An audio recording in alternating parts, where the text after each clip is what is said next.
And let's make sure everything's good. Yes, sir. All right, we are good and ready to go. We are live right now. Welcome back, everybody, to another episode of Rangers Talk. I am here, of course, with the man Nico. If you're wondering where Nick is at, we don't know. He said he'll be here late, but that's Nick for you. Always late to everything. If there's one thing I could say about Nick, um, he's gonna be. If I'm in danger in any point in my life and I need someone to save me, I'm not calling Nick because he is always late to every single thing. But in terms of the Rangers, we got a lot to talk about here, and we figured we'd go live because get some viewer questions if anyone does have any questions. If anybody shows up, it is late, so understandable if not a lot of people show up, but we thought a late night show for our first live stream would make sense. But yeah, training camp started up. We had a rookie game today. There's a lot to talk about. So, Nico, how pumped are you for Rangers hockey right now? Oh, I'm super pumped now. Well, I mean, it's midnight here, so we're Kako days away from the season starting. I mean, Yeah. preseason is right around the corner, so I'm really hyped, man. Rangers hockey needs to be back in all our lives. Like, come on. In 10 days from pretty much this minute, my first reaction video of the year will be up. I'm excited for things to get started again. Yes, I'm going to cover the preseason. Yes, I am that insane. But um yeah, we do have some things to talk about. So we did have a little bit of news, and this is the last episode probably until the preseason games kick off. We probably won't do anything else just because, what's the point in doing another episode? But we do have some newsworthy things to talk about. So we will go ahead and get started. The first and obvious thing, which you guys know about, Tyler Mott signs in Ottawa. And the question to follow up with that is, do the Rangers need to add another forward to make up for this? Another forward for the Tyler Mott subtraction. Yeah, but obviously it hurt losing Mott. I mean, we kind of knew he was gone, but I mean, it was dragging out for a while, so we thought there was a chance he could have returned. But now that he's gone, yeah, maybe bringing one more forward on a PTO. But honestly, I think the Rangers are set. You know, you're rolling out your Kreider's advantage at Lafreniere, Kratsov, Panarin, Trocheck, Kako Heedle, Sammy Blake, Carpenter, Reeves, Hunt, or Goodrow. So I think they're good on the forward front. Maybe you could bring in a guy, but you also have Jimmy Vesey, a guy like that competing. So a familiar face there, but I don't Which think it's a necessarily need. Twitter is telling me that Jimmy Vesey's better on the penalty kill, and I'm Ugh. getting sent the J Fresh charts, and I'm like, come on, what are we doing here with the J Fresh charts? Because number one, they don't factor in the playoff games. If you watched any ounce of the playoffs this past year, you would know that Tyler Mott, the significance of that he made to the penalty kill when he was out versus when he was in, it was just night and day the difference with the penalty kill with him and Goudreau. When those guys were out, Pittsburgh was getting power play goals. They were feasting on the power play. But when those two guys step back in, completely different. And yeah, I agree. Maybe a guy on a PTO. I was looking at a Derek Brassard, but of course Ottawa signed him too, right? So, thank Yep. you. So But typical. yeah, they're following me on Twitter, I guess. But yeah, I agree that the Rangers should be pretty set when it comes to the forward group. They should be pretty good. They have obviously your top six is set in stone, probably. Well, you don't even know what your top six is because we could Yeah. see go with a crazy line combination for all we know. But I'd say your top nine is set. You have Kreider, Zibanejad, Lafreniere. You have Panarin, Trocheck, Kaka. I'm just going how I would do the lines, and then you have Blake, Heedle, and Kravtsov for your top nine. So your top nine's locked. Your bottom line is going to have some sort of combination of Goudreau, Carpenter, and Reeves or Hunt. Maybe VC. I still would have liked the Rangers to have added another forward, and it just blows my mind though in terms of overall how nobody went after Tyler Mott at this price. This was such a steal of a price. I don't understand how more teams weren't in on this. Oh yeah. I mean, I can't believe it took this long. Like a guy like Tyler Mott. I mean, fan bases question probably like why Ranger fans are so upset about losing this guy. If you just watch his impact, man, what he did when he came back in the playoffs, it was significant. It might have not seemed like it, a fourth liner, but he just brings you a little bit of everything. And it's crazy. This took all the way until basically training camp for him to get signed. But the Senators just keep on feasting in free agency, add Tyler Mott to that already extraordinary offseason. So, I mean, that's a great pickup for them. He's going to make a big impact for sure. Yeah, for a team that had a lot of questions when it came to the bottom six, you weren't questioning their top six with how loaded it is. I mean, there was the whole debate everyone was going with when they got to Brinken, Giroux, oh, who's top six better, Leafs or Sens, whatever. But when it came to the bottom six, they needed to improve the team, and they needed to improve the team badly. And they went out and addressed a significant hole in that lineup, especially because you don't know what's going to happen when it comes to the allegations against what's his name? I don't know why I'm blanking On on the his name. Senators, like something with an F. Yeah, Something F Menton. Formont, uh, whatever his name is. Yeah, Yeah, it's something like you could have a hole in the lineup that. there, and they desperately needed to fill that bottom six out. So yeah, them adding Tyler Mott made all the sense in the world. But keep in mind, Ranger fans, I said in the video, and it could happen if Ottawa doesn't do well during the season. There is a chance that Yeah. the Rangers go get Tyler Mott back at the deadline, which that would Oh, like be I'll cry, tears of beautiful, joy. beautiful. But yeah, I think that there is a chance that it happens because Ottawa, I know I had them making the playoffs, but it's not a guarantee because we saw it last year. Ottawa, I was personally high on Ottawa going into last season, and they flopped like crazy last season. So you never know. There are teams always where this team is going to be the team that makes the big leap, and then it just never ends up being them. And Ottawa, I could see totally being that team because of how hyped they've been this offseason. So yeah, I think there's a strong chance Mott comes back, and you definitely made great points. Other fan bases just don't realize how significant of a player Tyler Mott is. These guys don't grow on trees that are willing to go out there and put their body on the line when it matters most and go out there and block shots like crazy. These guys just don't grow on trees, and Tyler Mott was one of them. And yeah, I'm personally upset. It's not the end all be all. This isn't like the Rangers now all of a sudden are gonna have 5 less wins than they were originally gonna have in the season. It's not like that, but it definitely is a little bit of a kick in the balls, if you will, as I like to always say. And it definitely is one. And we got some viewers in the chat. Mike, what's going on? We got Carpenter at about 800K or something. If you add Kravtsov, the Rangers have 200K free. Right. But the whole idea is if you figured out a way to move Ryan Reeves, which in my mind, they should have really tried to go that route. I think that it makes no sense at all to keep a guy like Ryan Reeves around who I don't know if he's going to be here by the deadline, quite frankly. I still think that he's gone by then. I don't know if you have a different opinion on that, Nico, but I would have moved Reeves in a heartbeat to guarantee yourself that you keep Tyler Mott because now if a guy goes down in the forward group too, like I'm sorry, but I don't trust Dryden Hunt or Ryan Reeves to fill out a bigger role, if you will. Yeah, I agree with you there. I think that Ryan Reeves, love him, don't get me wrong, but his $1.7 million cap hit is just so useless to the Rangers. I don't understand why Drury, in that offseason when he acquired him in 2021, signed him to a 1 year extension just like that. Like, why just play out the year with him and then you sign him back if it worked out and just let him go if it didn't, which it really didn't work out. He's not a great player anymore. So I'm not a fan. I think you got to move him eventually. I just don't think they're gonna do it. I think they're gonna let him play out his contract here, and he'll just be like, I guess, substituting in and out of the lineup. I guess if we need like heavy players in there against certain teams. So that's my standpoint on that. But yeah, definitely we're tight on the cap space for sure.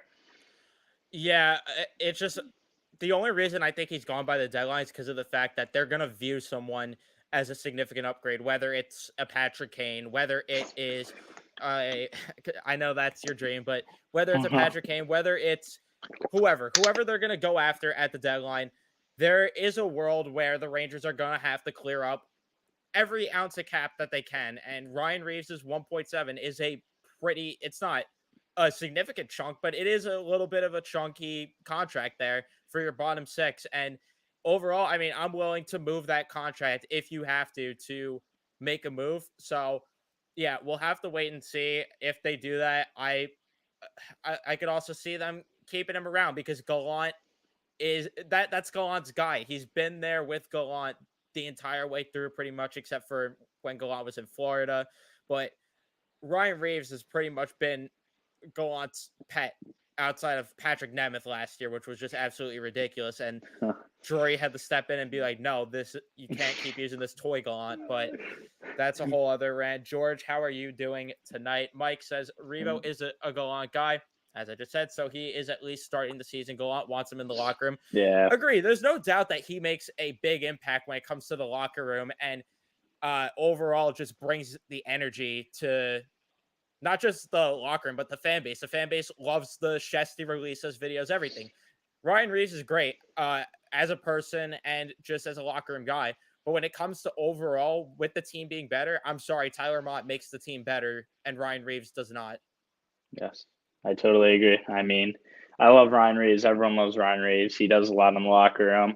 But as you said, if the Rangers are going to want to go out there and target a big guy at the trade deadline, like it's just dead cap space in 1.7 million there with Ryan Reeves, who's not really doing much to impact the team. I mean, yeah, obviously from the standpoint, as we said, he gets the boys hyped up in the locker room, but on ice performance talking, it's just not there. And if we're gonna target Patrick Kane, yikes, who could We even can't else say be a JT target? Miller anymore Yeah, because no that JT was like the other Miller. guy.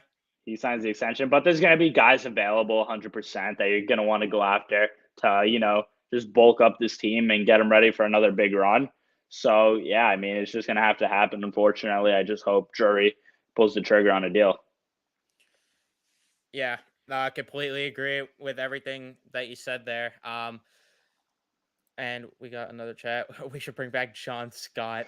That's a Yes, good get one some by real George. grit in this lineup. That would be Uh, insane.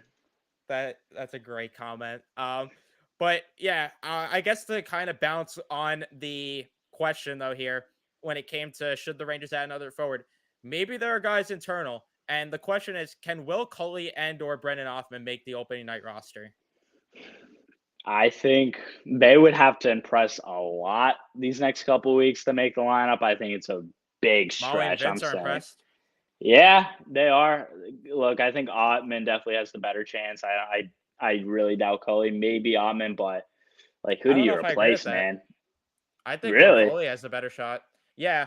And here's my reasoning why. Brendan Othman is a guy that you want playing in your top nine, and he's a guy that you're counting on to put up points. Will Coley is more of a guy where he could go up and down the lineup wherever. If you want to put him on the fourth line, okay, he'll give you production on the fourth line, won't get the points, but he plays that type of game where you could throw him on the fourth line. Brendan Othman is a guy where you need him in your top six or top nine. Will Coley, you can't you could put him, like I said, wherever. And that's the only reason why I'm thinking Will Culley might have an outside shot. Plus the fact that everyone seems to be really high on him and he has the extra year under his belt of experience when it comes to being a pro. So I honestly think Will Culley has a better chance than Hoffman. That's a fair point. I could see that, but nonetheless, I think it'll be hard. Like at that point, who do you take out of the lineup? Probably one of those fourth line wingers, either if it's Hunt, if it's Reeves. I could see a little Cully action there. That would be pretty cool to Well, see. injuries happen too. Yeah, so yeah, definitely. I think we'll see them at one point. Probably if an injury happens, they'll be the first to be called up. But yeah, so I would say no, but definitely a decent shot. There's definitely the argument too for Hoffman where you don't want him to go back to juniors. He killed it in juniors. How do you just send him back there? And unfortunately, with the way that the rule works, they have to either send him back to juniors or he could only play in the NHL. I forgot exactly what it is. I think it's something with the OHL where he just simply can't walk away from the OHL unless it is to be in the NHL. He cannot go to Hartford, unfortunately. So that's the only reason why I could see Othman being back here because I mean, with the way they played in juniors, how could you not Yeah. want him? And we got a couple other chats here. Mutt was injured 50% of the season. See, that's another thing, though, where there was a little bit of a question of people are asking a fair question with it. Is Tyler Mott's injury a little bit more significant? Like, is there something more going on that we don't know about? And to that, I don't know if I could necessarily get behind that idea just because of the fact that Tyler Mott killed it in the playoffs. I thought he was a better player in the playoffs than when we first acquired him, personally. I don't know how you felt, but he was producing offensively too, chipping in a bit. And I just thought overall he was a better player. I don't know if he just had that adrenaline rush in him because it was playoff time or what, but I thought he looked better personally. Um, I agree with you there. I think he did look better, but Mike brings up a good point. I mean, I saw actually an article today. He missed the 97 of his past 227 games, so he definitely has been dealing with some injuries these last few seasons. Um, do I think that's a reason that made them should have not brought him back? Obviously not. But it plays a role. Injuries happen, and unfortunately, it's happened to Mott a couple times. But I think he just came back and really killed it after the injury, as you said in the playoffs. It didn't look like he was injured at all. He looked like he was at full health. So, I mean, I wouldn't be too concerned with that if I was Chris Jerry in the decision about bringing him back or not. But I guess it just didn't work out in the end. Yeah, I agree. Because again, injuries happen throughout an 82 game season. It's hockey. Injuries are going to happen. And I just don't think that's fair to for a guy like Tyler Mott too. It's not like we're talking about a guy where you're paying him all this money and if he's hurt Right. constantly, it's a problem. No, this is a guy that is going to be on your bottom six and you're paying him you would have been paying him 1.3 million. And to me, I don't know if there's really an argument for injury concerns to be a factor in him not signing. But to go back to Othman now, Mike says Othman should get a 9 game cup of coffee and then go to Flint to work on his center skills.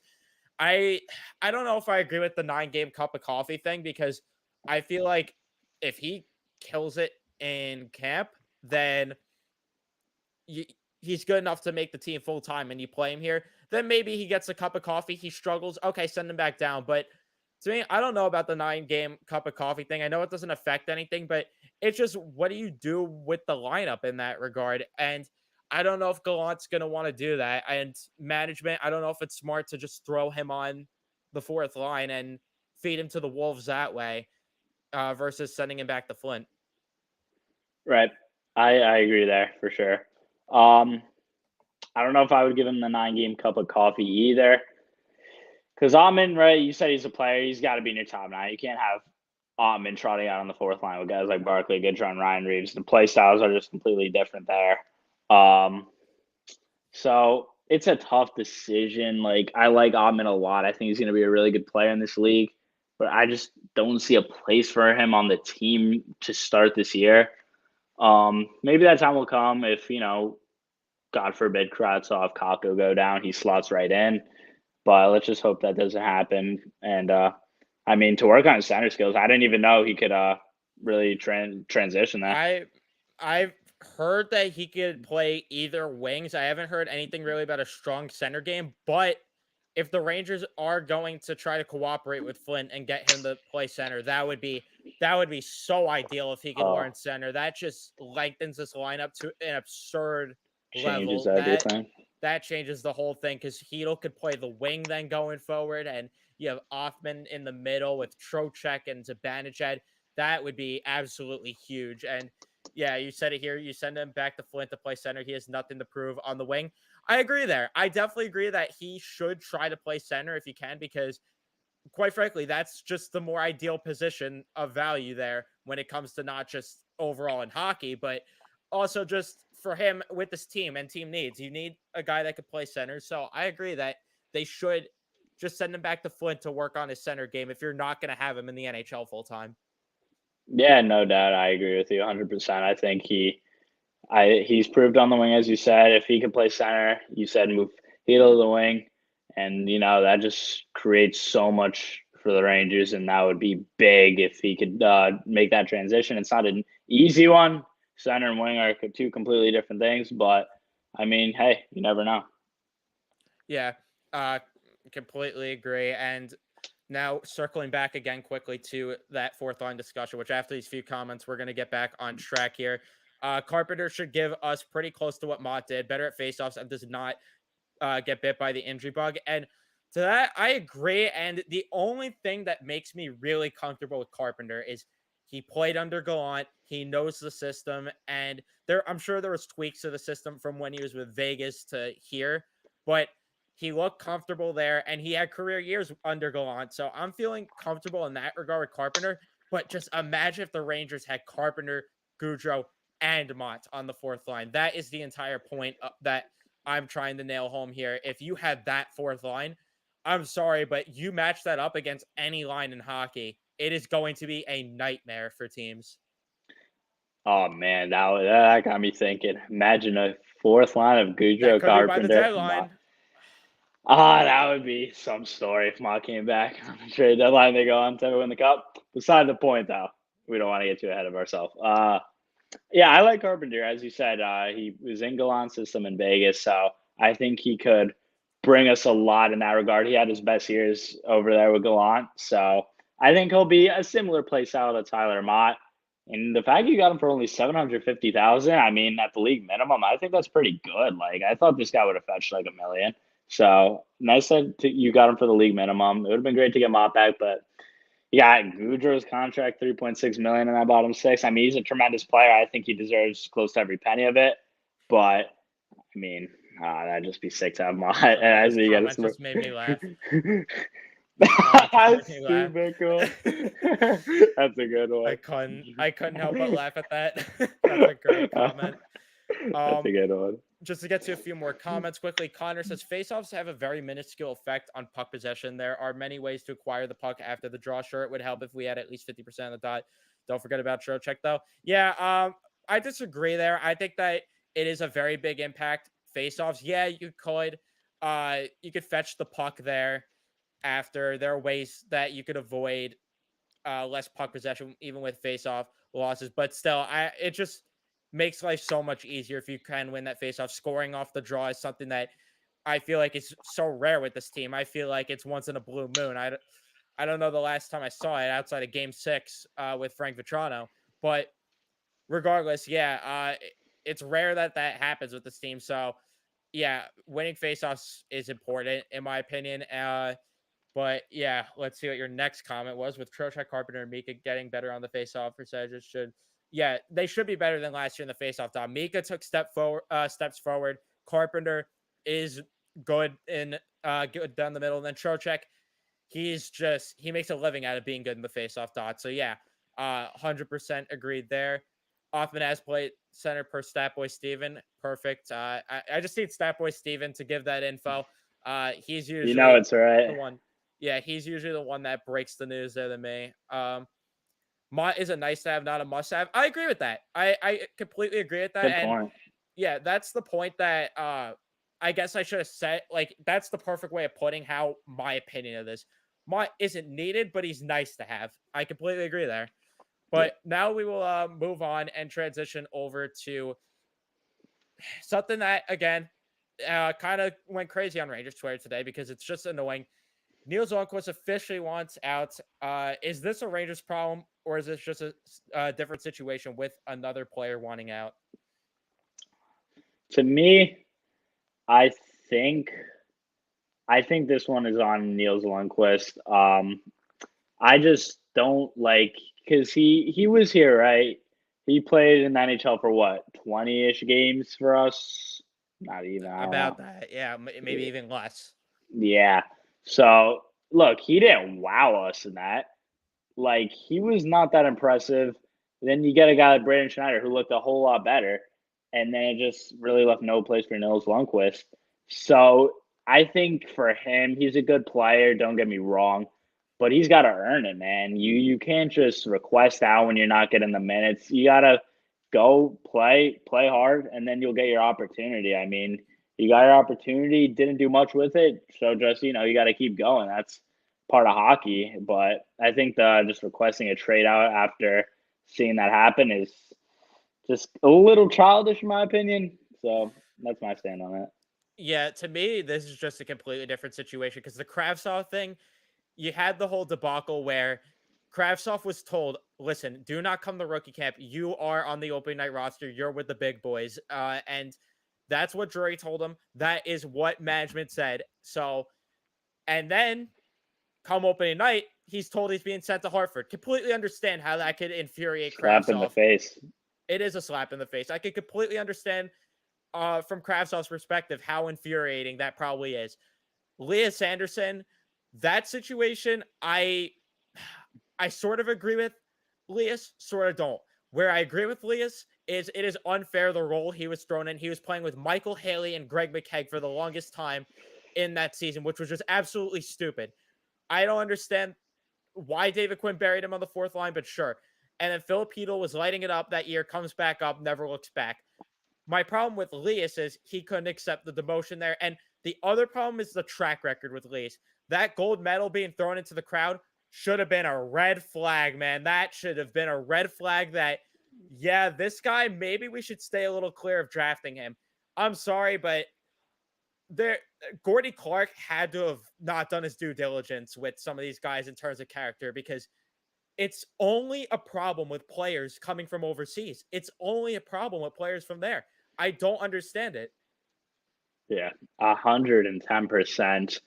It's frustrating. It keeps happening to the Rangers, this type of situation. But again, this is not a management problem. I think this is more of Niels Lundqvist just not accepting the fact that, go work on your game more rather than just forcing his way out, trying to get an opportunity elsewhere. And he'll probably get that opportunity with some, bottom feeder team that like will want that young defenseman.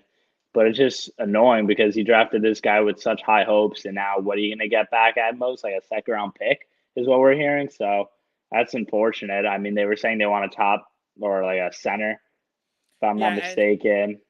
and now you're looking at a scenario where they traded Ryan McDonough and JT Miller for Carl Henriksen and Libor Hayek, who's somehow still on this roster. Oh, As my if keyboard he went becomes a flying there. sixth defenseman too, I'm sure we're going to talk about that. It's wild. It's wild that this trade on paper, you look at what you got back. All right, it's not the worst. Probably could have got more, but it's not the worst. But man, there has just been a lot of bad with this one. There has just been way too much bad with this one. And yeah, I completely agree that there has to be some kind of correlation here. I don't understand how it happens with just there has to be something going on here that we don't know behind the scenes because it's only with players from overseas. Like I said, it's Yeah, only players from overseas. And is that why the Rangers are going the route lately of drafting North American players? Because we're seeing a trend. Brendan yeah, Othman, Will Coley, guys like that. We're seeing a trend here. Is that what this is about? Because I'm sorry, but there's going to be a time where there's going to be a guy that you cannot say no to this guy just because he's from overseas. You can't live and die by this. And this is going to be a problem if it ends up being this way. And I don't understand what the issue is there. And I don't know how you fix that. I really don't know how you fix that issue.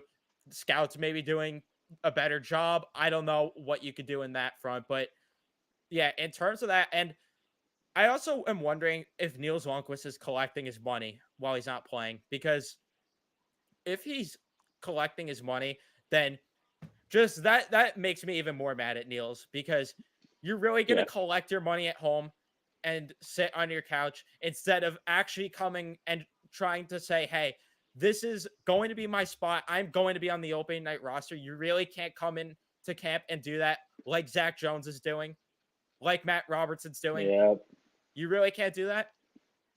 I just don't understand.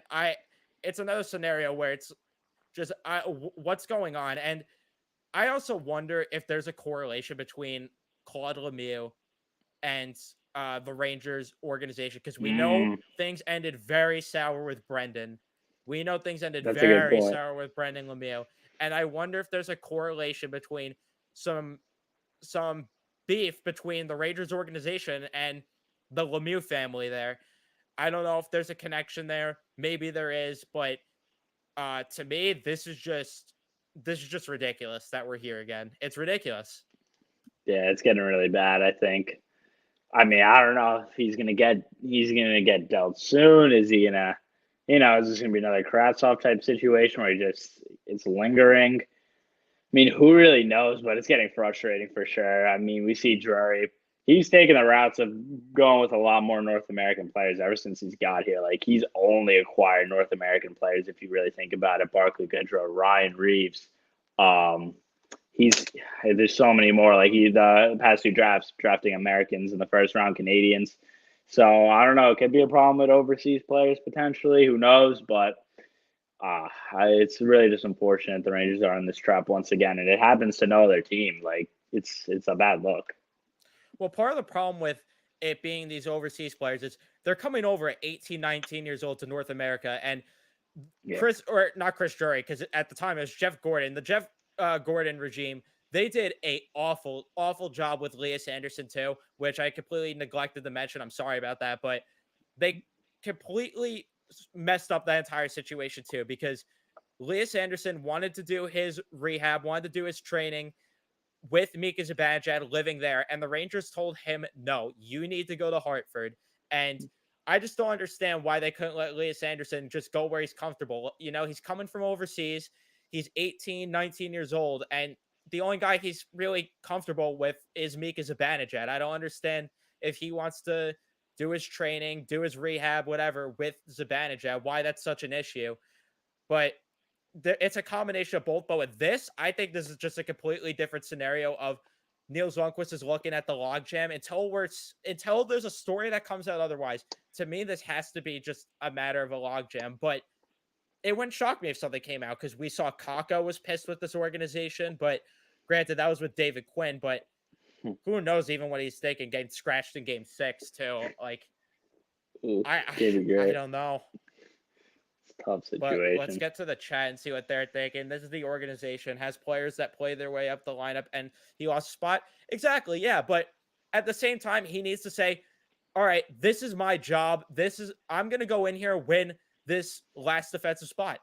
Whether it's on the left side or the right side, I'm gonna show management and force them to play me on the opening night roster, and I'm gonna be so good that they're gonna force Braden Schneider to move to the left side because I'm gonna be that good.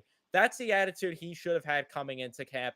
But instead, he goes back, he's staying back at home, popping his feet up, probably playing Xbox or something, whatever, collecting his money maybe from there, which if he is, the CBA next uh with the next contract there with the CBA, they need to fix that if players are collecting their money when they request out and they're sitting out, because that's just an issue if it is. But I don't think so. But still, it's just ridiculous. And Niels had to deal with an anchor named Nemeth, which wasn't fair.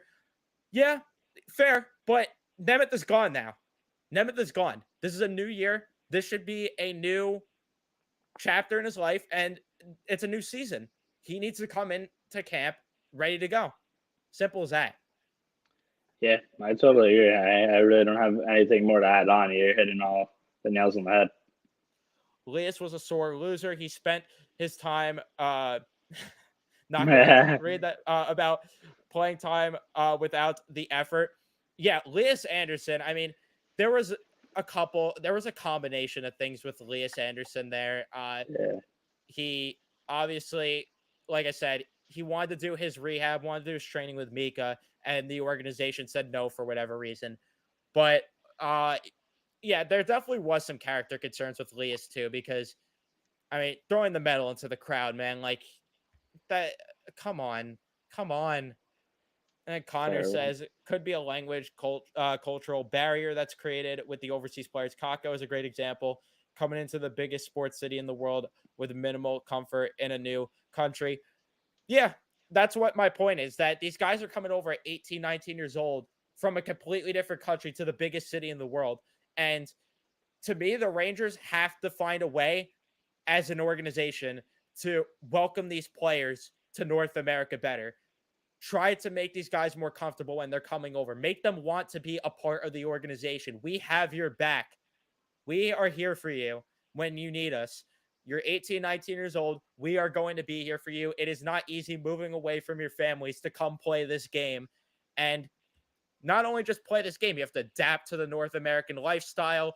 You have to adapt to the North American game when it comes to hockey. There's just so much that these players have to do. And it has to be something going on with the Rangers organization that they're not comforting these players enough when they're coming over. Yeah, that's got to be a really difficult thing to do for these players, being even teenagers at this 18, 19 years old range. it's a big transition from European hockey going over to North America. I mean, that's got to be crazy. I think the Rangers definitely do have to do a better job of welcoming these players in because they get to North America, they're like, all right, where do we go from here? Like it's tough. Yeah, they're just So thrown into the city, and it's like, good luck. yeah, Go figure exactly. this one Like, out. yeah, it's tough on these guys. So it's definitely understandable that the Rangers need to be definitely more welcoming and just telling the players like, look, we're here for you. Always, hit us up if you need help with anything. And yeah, just we need smoother transition because golly, these problems are just happening too often. Yeah, it's infuriating. It's infuriating. Mika and Aaron, Asham line looks good. Yes, I George agree got the there. jokes tonight. I think the organization needs to be conscious of what the overseas players are really going through.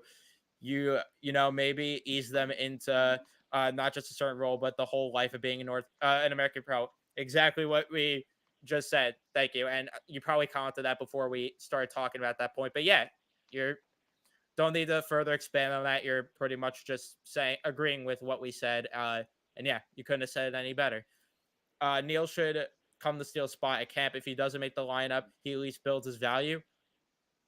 And that's another thing. And that's where I'm pissed at Claude Lemieux for making this Yeah. entire thing public. He is so stupid for this. A trade could have got done before camp had he not opened his stupid mouth to whoever he did. If he just kept his stupid mouth closed, this wouldn't be an issue. Niels Awnquist would have been dealt, whatever. Nobody would have made a big deal out of it.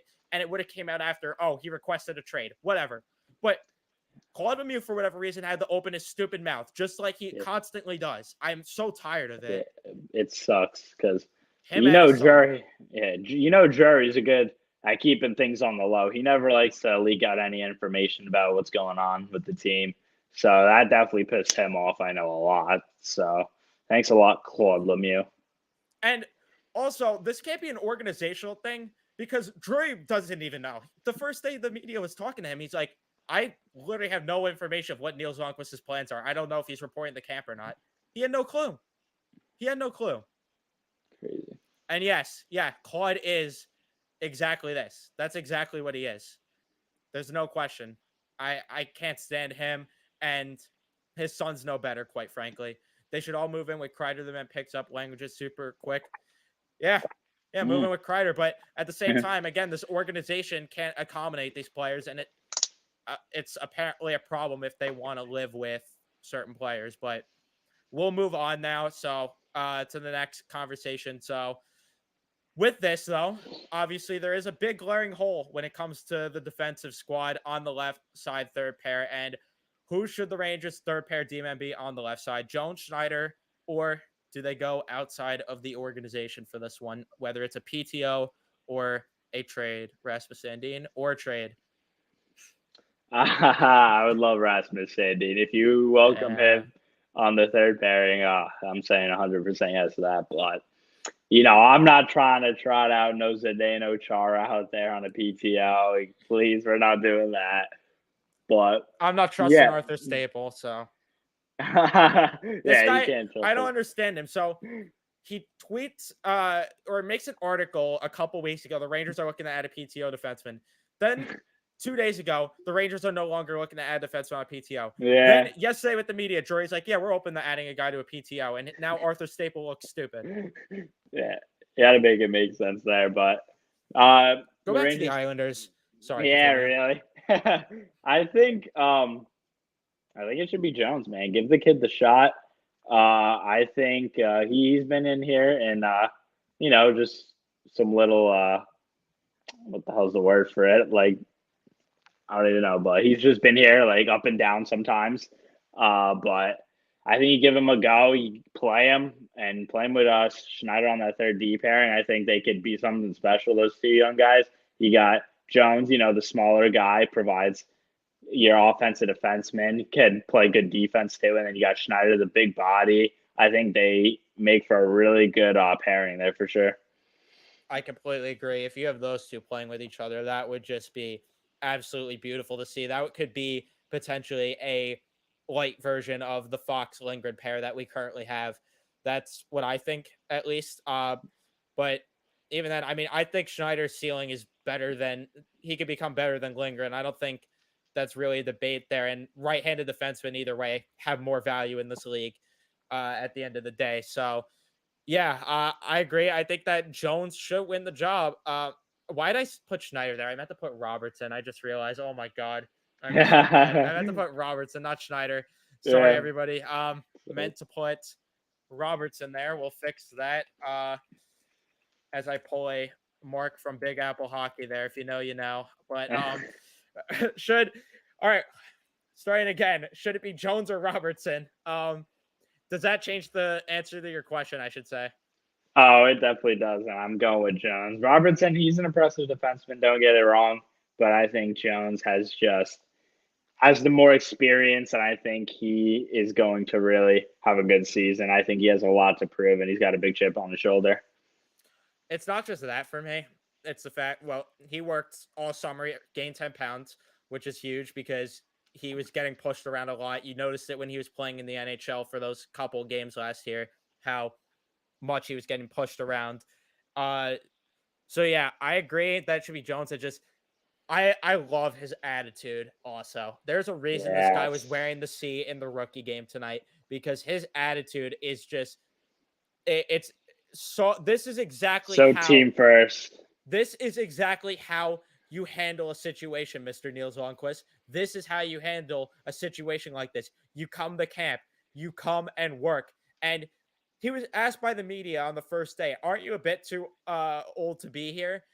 Not in terms of age, but just in terms of him being here for a good amount of time at this point and how he's been up and down in the NHL. But he said, no, I want to come here and get to work and I want to be a leader too. I want to be a leader to these guys.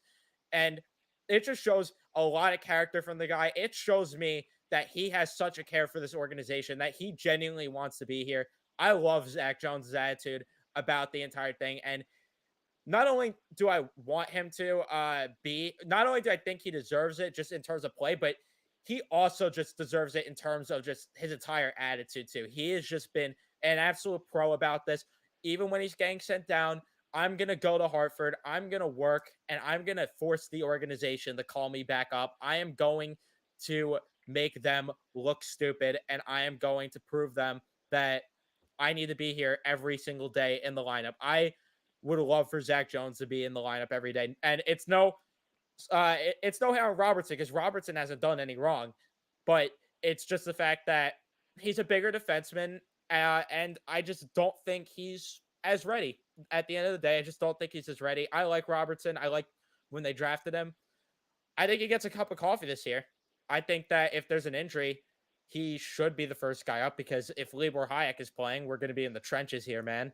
But um, yeah, I agree that it should be Jones personally. And outside the organization, if you do go there, to me, Rasmus Sandin or no one else. If you're looking at a guy like Zdeno Chara or an Anton Strawman, Keith Yandel, I'm not interested. The only good thing about Keith Yandel, he's guaranteed to play all games for you if you need him to. Now he lost his Iron Man streak. I forgot about it because Philly Yeah. scummed him Thanks, a little AV. bit. That was horrible on his end. Like I understand you got to let the young players play, not contending, but just got to keep that I don't amazing even streak think it was going. for a young player. I think he sat him for a veteran too, which is what the whole issue was Oh, too. yeah, that's terrible. Connor, and what we said, yep, put on 10 to Yeah, 15 pounds in the offseason. It should be Jones over Robertson, but I wouldn't sleep on Robertson. He is a big boy who plays the game the Drury way. Completely agree. Maybe we do see a scenario where Jones starts the season and then it's like Schneider where Robertson just kills it in Hartford and then they're forced their hand. But we'll have to see about that. I'm not sure. Jones coming to rookie camp and showing up in beast mode. Yeah, Jones is on a mission right now. I absolutely love the guy. I love his attitude about everything. He he's a true pro. He's a true leader. And if he ends up staying with this organization for the long run, it, it's crazy because he would be there. It's hard to imagine him cracking the top defensive pair ever because you're not going to pair him with Fox. That doesn't make sense. But he's a guy that might deserve a letter on his sweater one day just for being an absolute pro with everything and just I don't know, maybe I'm stretching a bit, maybe I'm too high on the Jones train right now, but I mean the way that he is about this and how he wants to be a leader too. He wants to be at rookie camp. he wants to do everything for this organization. He could be someone to rock a ladder one day. No, yeah, no doubt about it. I would love to see that. As you said, it's going to be tough for him to get the top line minutes in the future with Fox, and he's not going to be able to play with Fox. But down the road, could definitely be in top four D pairing. He brings it all, man. His attitude's great. Whenever he's getting sent down, he's just doing whatever the team wants him to do. I mean, he's a team first type of guy, and that's guys that are really going to go far in the league. So I think he has a really bright future ahead of him. Putting on some more pounds to him too. That really shows that he's working hard because he was getting shoved around a little bit. Now bulking up a little bit is huge, and I think he's really in line to show us what he's all about this season. Hopefully, no freaking if Libor Hayek makes that 60 bang, I'm going right to the CBS, collapsing right in the middle, never walking out again. Yeah, I'll be right there with you.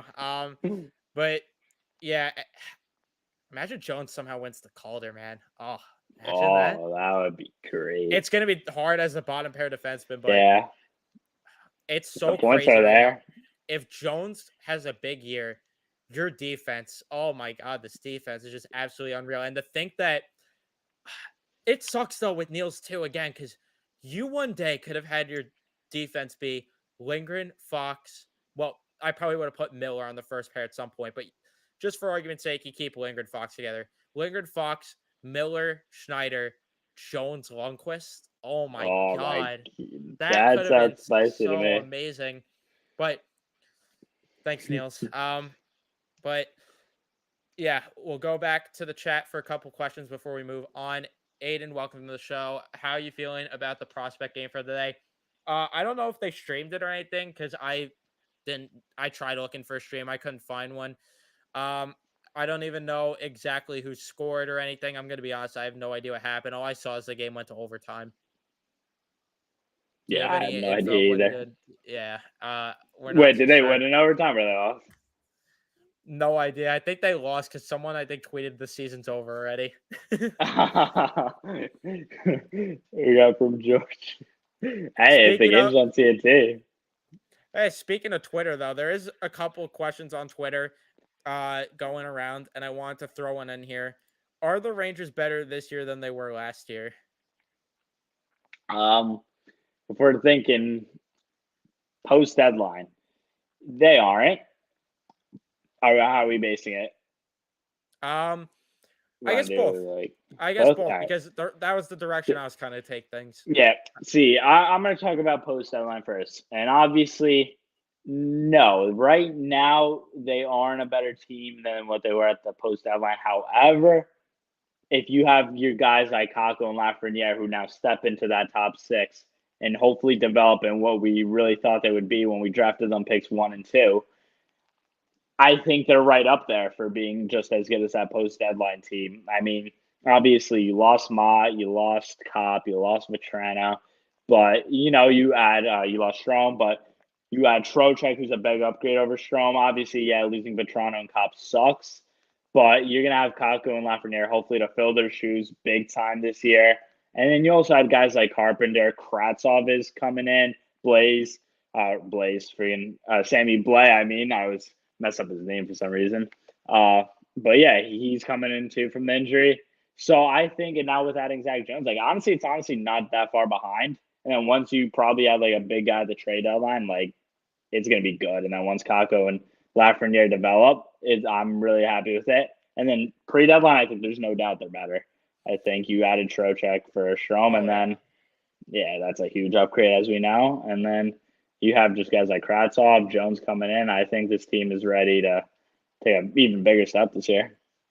Yeah, there are a lot of reasons why this team is better than they were last year going into the season, not post deadline, because post deadline, it's hard to replace the production that you lose now from guys like Cop, guys like Vetrano, and guys like Mott, which Mott, yeah, a Carpenter maybe could fill that role, but can Kravtsov fill that role? I'm not too sure, honestly.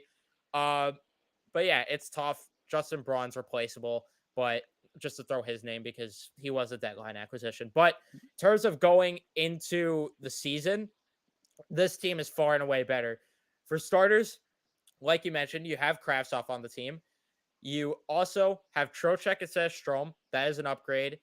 You have on your defense Zach Jones now too on that third pair.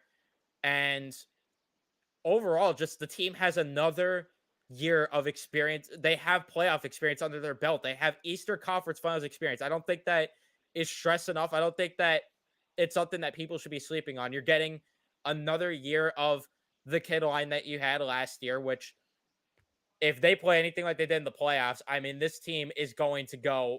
This team's going places this year, and yeah, this team is far and away better than they were pre-deadline last year. In terms of after, not too sure. And then also Carpenter too. Carpenter is better than when you had going into the year Dryden Hunt as a guarantee to be playing on that bottom line. No, now he's maybe a rotational piece. You have a lot better talent going into the year. The defense is where I have a little bit of a question mark. Granted, Patrick Nemeth, he was awful. But I do have questions because if Jones doesn't cut it and if Robertson isn't quite ready, oh boy, we're going to see Libor Hayek play or Jared Tenorti. And that's going to be a problem. But also, forgot to mention, Halak better than Georgiev. I will not listen to a single person try to convince me otherwise. Halak is better. I will not listen to an argument on that one. And yeah, your only questions really are in terms of what from last year to this year, can Kreider score at least a similar pace to what he did last year? Like maybe pot 40 to 45. Very big question mark. And the other question, which I don't know if it's a big question mark, but what type of year is Igor going to have? Because he played a lot of games last year. He played 50-something regular season games plus 20 playoff games. That's a lot of mileage on you. And that's the good part about Halak, the fact they didn't play a lot of games last year, is he's fresh and ready for this year. Yeah, that's two big questions for sure. I like all the points he made. If Kreider could just give us freaking 75% of what he did last season, I'll take it. As we get the base Shesty tweet about Kreider, we get the Kreider is a horse #meat market tweet from Andrew. That's a classic. 1 As soon a.m. as we talk about it on a Saturday. That's awesome, man. She's always got just those great tweets. But yeah, I mean, if Kreider could give us just 3/4 of what he did last season, I'll take it, to be honest, because last season he just exceeded expectations to the moon. And then Igor, I think no one really has concerns about Igor. I think we know what type of year we're going to get from him. Another Vezina-like caliber season. A little worse than what he did last season because what he did was incredible. One of the best goalie seasons we've seen since Carey Price, back in those days. But yeah, I think there's nothing really to be concerned about there, and I think the Rangers are definitely ready to make a big run here again this year. Yeah, completely agree. I'm just excited, and yeah, I think that there is a lot to look forward to in terms of just improvements with this team. Terms of comments, which we'll get to. This is a great deep pair as Ranger fans. But if you're Jones, do you want to be a third pair? Well, Jones is kind of showing that. Listen, I'm gonna put in the work. Nothing's handed to me here. I gotta put in the work, and I gotta show management that that I could win the job here. And if Jones wins over the roster spot this year, I'm not gonna lie. There is a very, very strong chance that if Zach Jones has a good year, Ryan Lindgren could perhaps be out the door this offseason because there's a chance then Keandre Miller moves up to that pair with Adam Fox, and then you have Zach Jones play with Jacob Trouba. There is a conversation to be had because you have then, yeah, obviously if you have Jones on your third pair, that just makes it absolutely. That makes it absolutely My bad. ridiculous. Uh, Sorry, I'm late. you're good, but Nick here joining. But yeah, that makes your defensive depth absolutely ridiculous for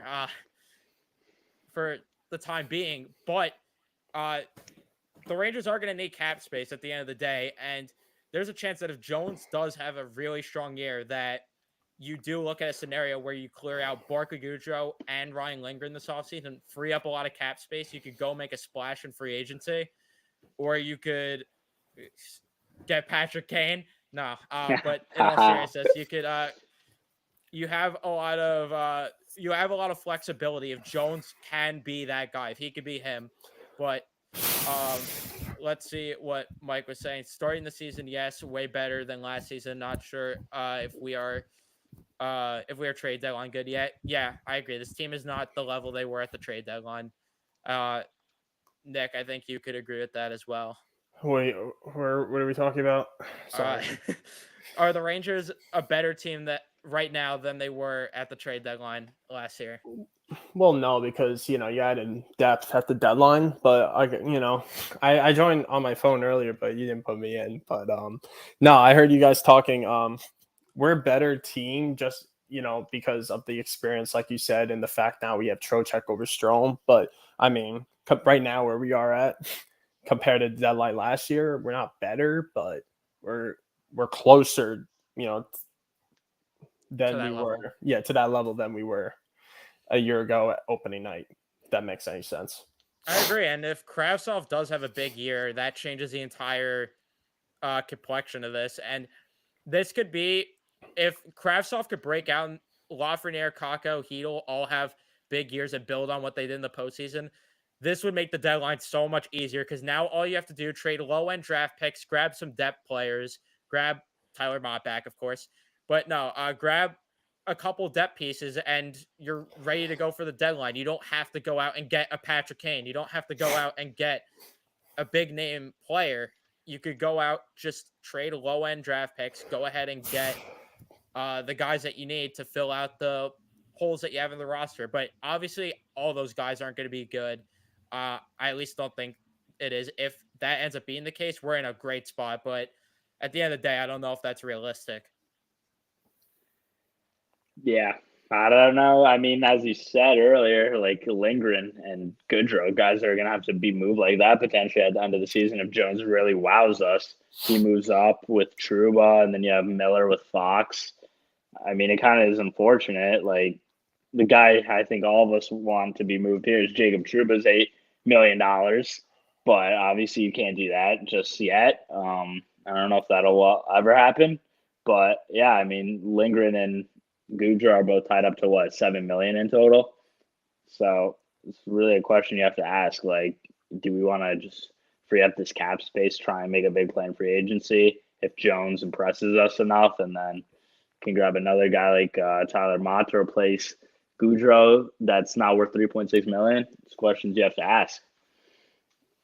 Yeah, 100%. And the other question is, what are we gonna do for what's gonna happen with the salary cap? Is my question. What's gonna happen there? Are we gonna get this 1 million cap raise again, or is it gonna be a legit cap jump? I'm hoping a legit cap jump. Oh, George again, my God. We need each other. George is Exactly. going crazy this stream. This but yeah, I don't know. The cap is also going to be a question for next year because if the cap goes up by a significant amount, then trading Goudreau, I don't think you really have to do that. But if the cap doesn't go up a significant amount, I'd seriously look at moving Goudreau because, quite frankly, $3.6 million for the role that he plays. No thanks. No thanks. Mhm. I agree. But Connor says, I think Drury did a great job setting certain players up for big years, whether it's not overdoing things and letting Laffy, Hedel, Miller play bigger roles or giving Truba the say next. Yes, Nick, That last part I disagree with, but other than that, yes.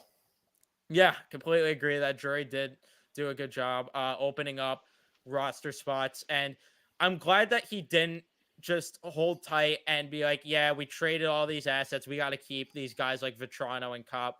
No, you don't just hold on to these guys just because you traded assets for them. you got to let these younger players get a bigger role next year. If we don't catch a big injury bug, I see less active trade deadline for us than last season. Agree there. The injury, that's a whole other question. If you have a big injury, of course, that changes the entire complexion of the trade deadline, and then you're going to have to really shake things up there. But yeah, overall, I don't see this team needing to make a big move unless there is an injury, like Mike said. Would you guys agree with that? Yeah, no, definitely. Yeah, maybe I think a little otherwise, but I mean, I don't know. if you have the no, Patrick, no, we're not getting Patrick. Shut up, no. No, I mean, you can definitely explore different, trades that, just to improve your team. I mean, it can't hurt to, but I mean, if everything is going well with the current squad we have, it's like, the question is, do you want to mess with the chemistry with, the team and with the lines that they have installed? But time will tell with that. But I mean, some teams, sometimes it's not necessary to make a deadline move. I mean, even if it's like a minor deadline move, to, boost the bottom six. I mean, it can't hurt for sure. But we'll see how the season goes, and you never know. Yeah, because overall going into last year, I really didn't think that we were going to have to acquire as much as we did at the deadline. I really thought for sure it was going to be the year that Laffy and Heedle and Taco all broke out, but then you had the Sammy Blay injury on top of that. Just a lot went wrong last year where they had to throw in all their chips to go out there and make a deadline, big push at the deadline there. Connor says Igor is the real deal, similar to Hank in the way that he's changing the way the game is played. Hank said I was one of the first goalies to practice the new style of the modern goaltending, doing it well. Yeah, and every broadcaster in the NHL seems to agree with this point too, that Igor's changing the entire way goaltending is being played, and there's players throughout the playoffs that were making saves that were Igor-like and making plays that Igor would make, and the broadcasters would say that's something that we see from Igor Shesterkin. That's something that he would do.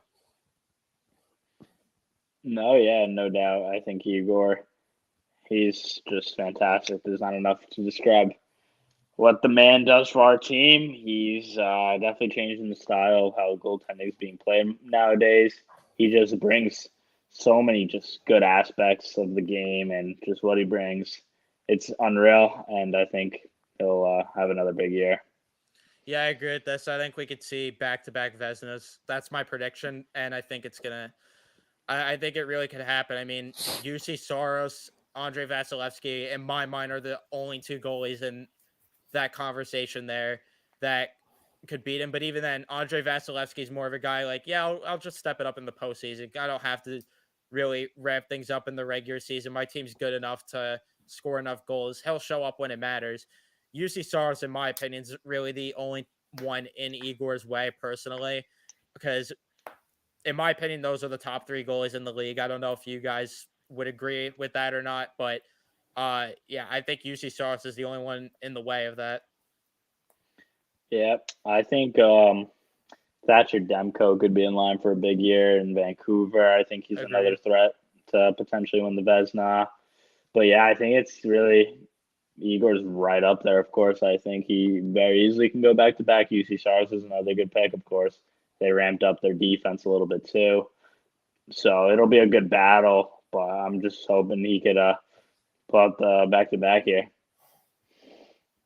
Yeah, I think he can, and I think he will. Mike says we have a lot of ifs. If like 2 or 3 of them work out, we will be much better going into the trade deadline. Yeah, there's a lot of what ifs with this team, and that's the only question. That's the problem with this, where we don't know. We just don't know what we're going to get from certain guys this year. But the good part is that you know what you're going to get from your top guys. You know what you're going to get from Zibanejad. You know what you're going to get from Panarin. You know what you're going to get from Kreider. You know what you're going to get from Trocheck, Fox, Shesterkin, Lindgren.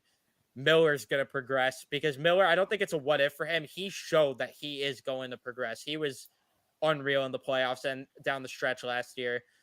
You have guys that are going to get better. And quite frankly, it is what ifs in some regards, but I don't see a world where Lafreniere, Kakko, or Hedl are worse than they've been in previous seasons. Like, there's just no way they could be worse. Yeah, no, I agree. The only way up, the only way is up from here for both they of were them. first-round picks for a reason. Yep, now that they're getting the top 6, man, it's still. The NHL is the worst cap in sports. The hard cap sucks. Completely agree. They need to revamp the system. And Nick and I, we had a very in-depth conversation about this one, how it's just so stupid how you have a hard cap the way you do, but instead of going to the luxury tax, but then you have teams like Tampa Bay, you have teams like Florida, you have teams like Dallas where they have an advantage when it comes to this because of no state income tax. So players are willing to take $1 million or two less to play there. And it's just infuriating that, being in New York, you're supposed to have an advantage here because of being the biggest city, because you are the most valued market in the NHL. Yeah, you're supposed to be valued here, but in reality, we're the ones that are losing in this situation because of the way the hard cap is. Mm-hmm. For sure. It's just annoying. Hopefully things change with the next CBA. Less active doesn't mean inactive. And then got another comment. I don't think it's going up significantly for another few years, despite making more in revenue this past season. The NHL probably still needs a majority to continue to recover from COVID losses. Yes, but yes and no. Because the amount that they made from ads on the helmets and the amount they're about to make from ads on jerseys is ridiculous. And to me, I hate the ads on jerseys, but I will trade that if it means the cap is going to go up. And according to the deputy commissioner, he said on 32 Thoughts recently that the cap is going to go up very significantly within 2 or 3 years, more likely 2. So there is probably going to be a big cap jump, but the question is, how much is it? What is a big cap jump? Because to them, they might think 2-3 million is a big cap jump, when in reality, no, that is not, especially with the way that players are asking for money. And in reality, they're going to be forced to raise the cap soon in some regard, a big amount, because at what point does this become a problem where you have all these players coming off of their rookie deals and they're asking for big money and teams just can't fit all these guys into the cap? There's just simply no room because fourth liners, they're demanding 2-3 million. And then you have your top guys demanding 10-11 million. You just can't construct a 23-man roster with the amount these guys are asking for. Oh, yeah. You bring up great points. Unless if you're down south, like we said, give less money. Yeah. Or you use the LTIR system. Like, yes. People complain about it, but it's the only way right now. It's the only way to avoid problems, because what else are you going to do? The cap isn't going up. You don't have a choice. It'd be nice to have like a player like McKinnon that would take, like we spoke about, like a sweetheart deal, just to build a better supporting cast. Around our star players, but unless Trouba's shoulder's hurting going into the year or something. Oh yeah, he might have a little bit of a shoulder issue there. That elbow might be a little hurt from getting Sidney Crosby in the chin. I don't know. Yeah, for real. Yes, do a tax penalty like baseball. Agree that that's the route they should go. Yes. We'll get to the last question though. This one's a little bit of a spicy take one, a little wild one, but I did want to bring this up because I have my answer and I want to know if you guys agree or not on this. But hear me out on it. I will give my reasoning. Mm-hmm. If Hedl lights it up, should Trocheck play on the third line? I know it sounds ridiculous, but hear me out. Because if Hedl does light it up, imagine you have a world where teams are trying to figure out who you match up when you have a line with Kreider and Zibanejad on it, when you have a line with Panarin and Hedl, if he is lighting it up, at least putting up 50 points or so, 40, 50 points on pace for that. He's doing a good enough job to be there. If you have those two there, if you have Trocheck down the third line, who are teams going to match up against? What line? What line do you put your matchup line against? You can't have them out there the whole game. I hear you. I see what you're saying. I if he lights it up, but I guess you could just keep. I see what you're saying. You could put him on the second line, but I wouldn't move him if he's lighting it up. It's he probably already built that chemistry with his line mates on the third line. You kind of just want to keep that, and I don't. Trocheck is very good on faceoffs. You just want him. You just want a guy like Trocheck, on the top six, just to win like crucial faceoffs against like other elite centermen. I don't know if Hedel can do what Trocheck can do at the dot. Very fair with that. Yeah. Hedel's atrocious in the faceoff dot. That's This what guy I'm can't even saying. sniff So 45%. he can get away with that in the third line. You know what I mean? And if he lights it up, great. But I cannot personally. If I was a coach, I'd rather have a guy that maybe is not as hot as the guy in the third line, but at least he wins faceoffs than a guy that can't really win many faceoffs, but he puts points up. But it's no guarantee, even though he lights it up on the third line, it's no guarantee he goes up on the second line and just does the same thing. You know what I'm saying? Like, I get what you're saying, but I think faceoffs is so much, it's more important. That's like puck possession time. More faceoffs you win, more puck possession you have. And that's completely agree with that crucial. regard, yeah. That's crucial in playoff time. Like you need to have the puck on your blade if you're going to win games. Simple as that. That's very fair. It just I hear what you're saying, but down the line, it's trust me, and especially with, like I said, the chemistry, you just want to keep that together. Like you don't want to mess with that. You don't want to keep changing lines. Like I get what you're saying, but the only thing is like if there's like let's say it's a scenario though, like because you're mentioning the chemistry with Hedel. Say one of his line mates goes down, and maybe you want to do some line shuffling. Hedel's been lighting it up, but again, you have an injury in there. Then do you consider moving Trocheck down and then moving Hedel up? I don't know. Yeah. I mean, hopefully it doesn't happen. God.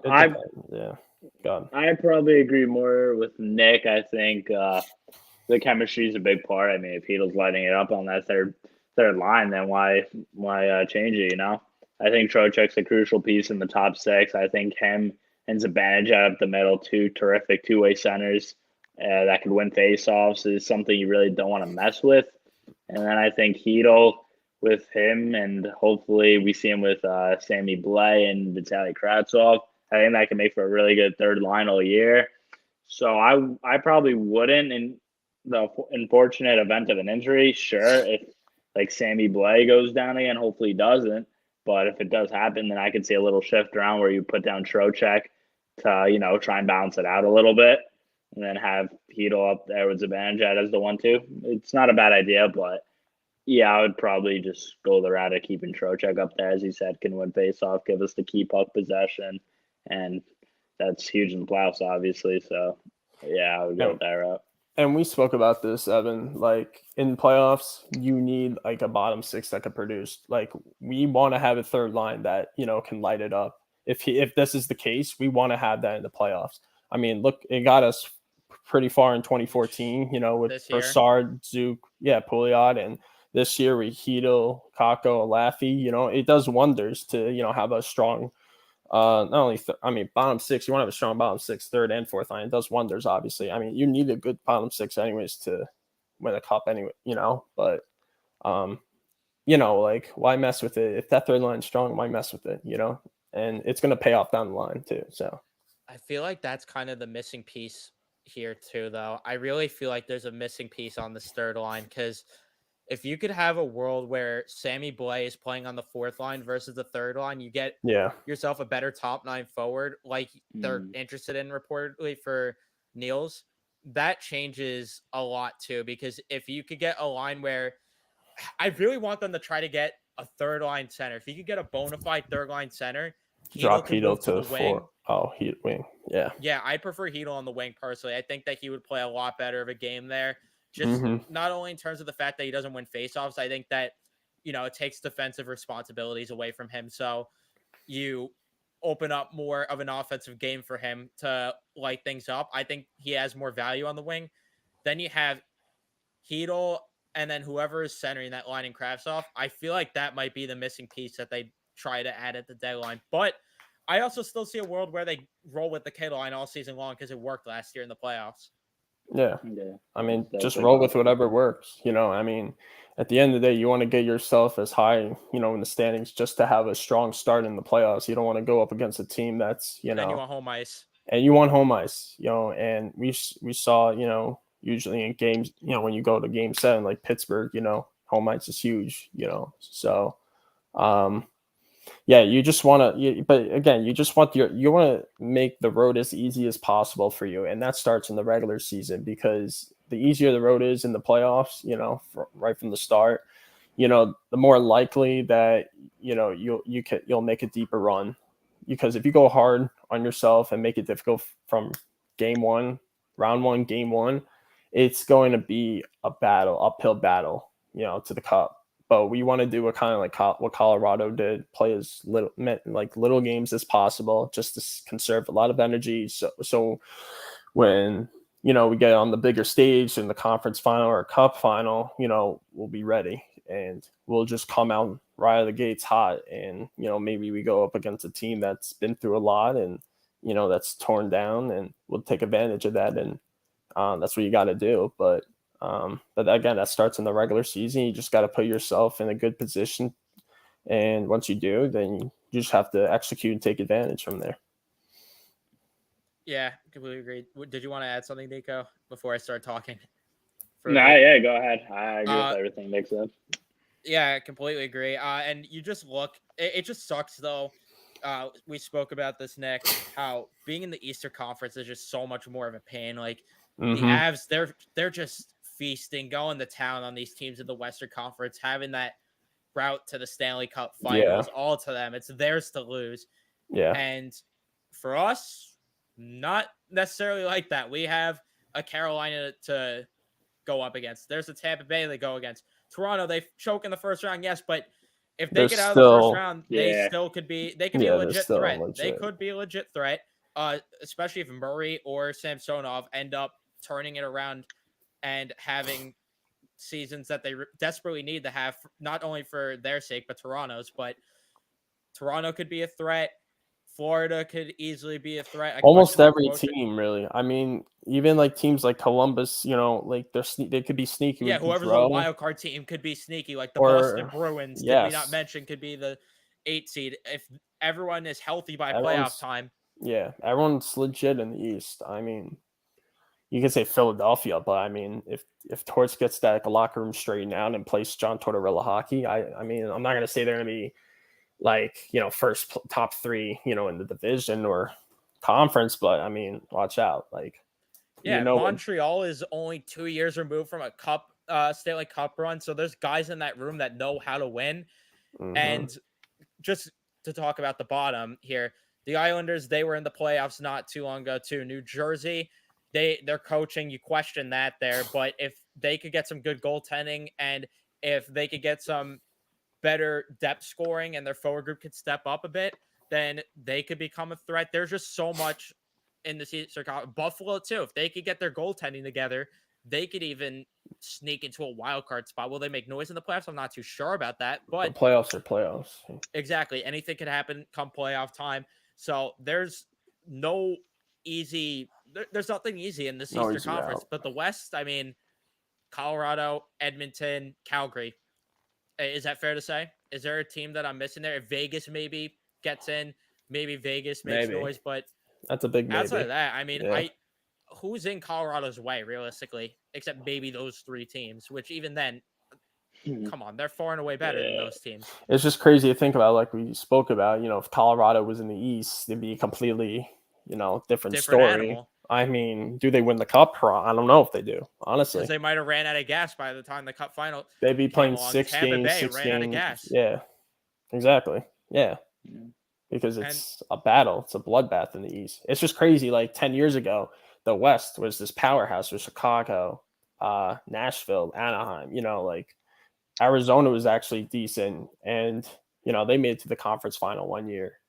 And, LA was a juggernaut too with Daryl Sutter. And, now fast forward 10 years, here we are. Now it's the East that's up and coming. And they're they have a lot of juggernauts in there now. So, but it's just crazy how, we were called backup goalie merchants. Meanwhile, the Avs were Oh yeah, conference that too. merchants. Mhm. And they Yeah. also played a lot of backup goalies too, which is something that is overlooked for whatever reason. I guess it's because they're Colorado. They can't do any wrong. They're the lovable team of the NHL, and then Yeah, we are the that big bothers market. me. Everybody has to hate us. That bothers Uh, me a lot. Yeah.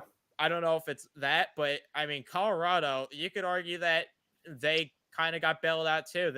I think that Nashville series goes a bit further if UC Saros is playing instead of Connor Ingram, and then Jordan Binnington. I mean, he hasn't been since that cup run. He hasn't been The same. just a world beater. Yeah, Craig Berube is a great coach, whatever, but still. And then Edmonton, I don't even get me started on Mike Smith. You saw the goals he was allowing from just weak shots from center ice. Like Yeah. this guy cannot play goalie. Against Calgary, remember that? Yeah, Oh god. he's brutal. So I mean, realistically, the Western Conference is just as easy, I guess you could say, if not easier than the Rangers' route to the Eastern Conference Finals they had. Because don't forget, Pittsburgh was up 3-1 in the series, and in 2 of the closeout games, they were up 2-0. They couldn't get it done. And the Carolina series, Antti Ranta is a starter on more than half the teams in the league. I'm sorry, but that's just the reality of it.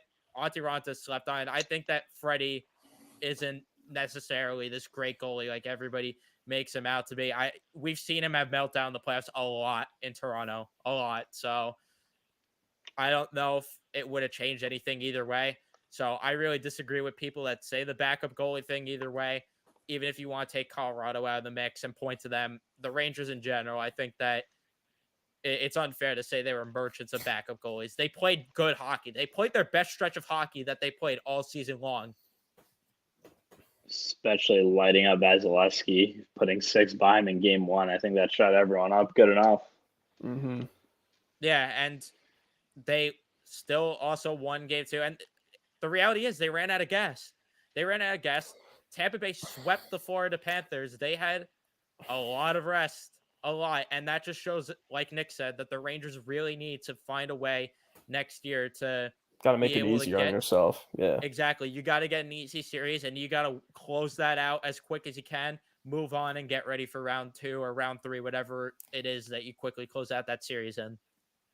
And I know we talk about game 3, how that was kind of blown, but we would have been up 3-0, and I just don't see ourselves losing 4 straight. I think we would have won a game at least, whether it was game 5, game 6, or 7. I thought we would have figured it out, and I honestly would have been okay with just losing to Colorado in 5 games. I just hate to see, a 2-goal lead in the playoffs, a game that you had right from the start, and you kind of just let it slip away like that, in a game where you could have been up 3-0 in a conference final. Like, I'd rather just, win that game and then just lose cleanly, just knowing that we weren't the better team against Colorado. You know what I'm saying? Like, I just Yeah. I hate seeing our team shoot themselves in the foot. It just.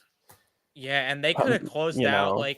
they could have closed out some series earlier too, which is what aggravates me. That Pittsburgh Yes. series, they could have easily wiped the floor with it, but there was both teams dealt with injuries, so I don't want to say the injuries thing because obviously they had their starting goalie injured. Fair, but Pittsburgh fans are also not acknowledging, okay, we had our top pair left-handed defensemen out. Okay, we had 2 of our key penalty killers out for a lot of the series. So as much as Pittsburgh had injuries going on, the Rangers had injuries as well. So I think Pittsburgh fans need to spare me with that. And again, you had 2-goal leads in closeout games, and you blew both of them, just like we did against Tampa Bay. I think that they could have closed that series out. And then if you just could have robbed the road game or 2 earlier in Carolina, I mean, what was it, game 1 or game 2 where they blew Game that game 1. late? Game 1, yeah. Game 1, they should have had that Kako one locked missed up. the wide open net.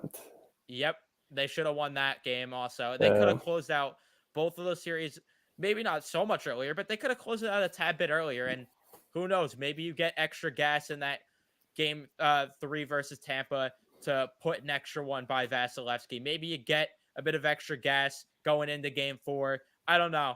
I'm just saying Like, things, but it's one thing to blow like a lead, like a 2-goal lead, like early in the game. Like if you go up to nothing and then you give up another goal, like later in the first period or like early second period, that's like one thing because there's still plenty of hockey left. But like if you're just gonna blow it, like especially if you have the game, like you're in control of most of the game, and then you go midway through the third, 10 minutes, 9 minutes, and last 10 minutes, and you just let that slip away. Like I just cannot see my team just do that. You know what I'm saying? Like when you're the last 10 minutes, you got to play stiff hockey. You just have to be stiff out there, forced to play to the outside, just play lockdown defense, just play, you know what I mean? Just make it difficult for the other team to, enter the neutral zone, have them dump the puck, just do what you got to and they do. did so good with that against Carolina, and it just seemed Yeah. like And just,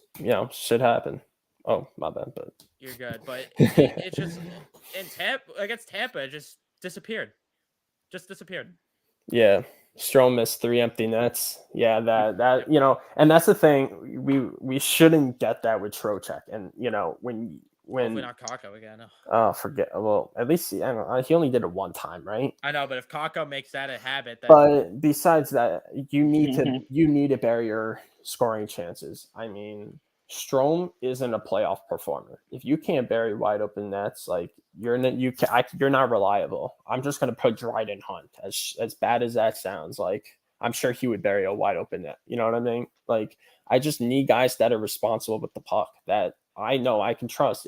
There's a scoring chance. There's a good chance they could bury it in the back of the net. Like that's what you just have to do in the playoffs. You got to make your opportunities count because you're not going to get a lot of them, especially when you get, later in the rounds, you play against elite teams that know how to defend. You got to take advantage of those opportunities. And that's the difference between a team that wins the cup and a team that doesn't. Yep.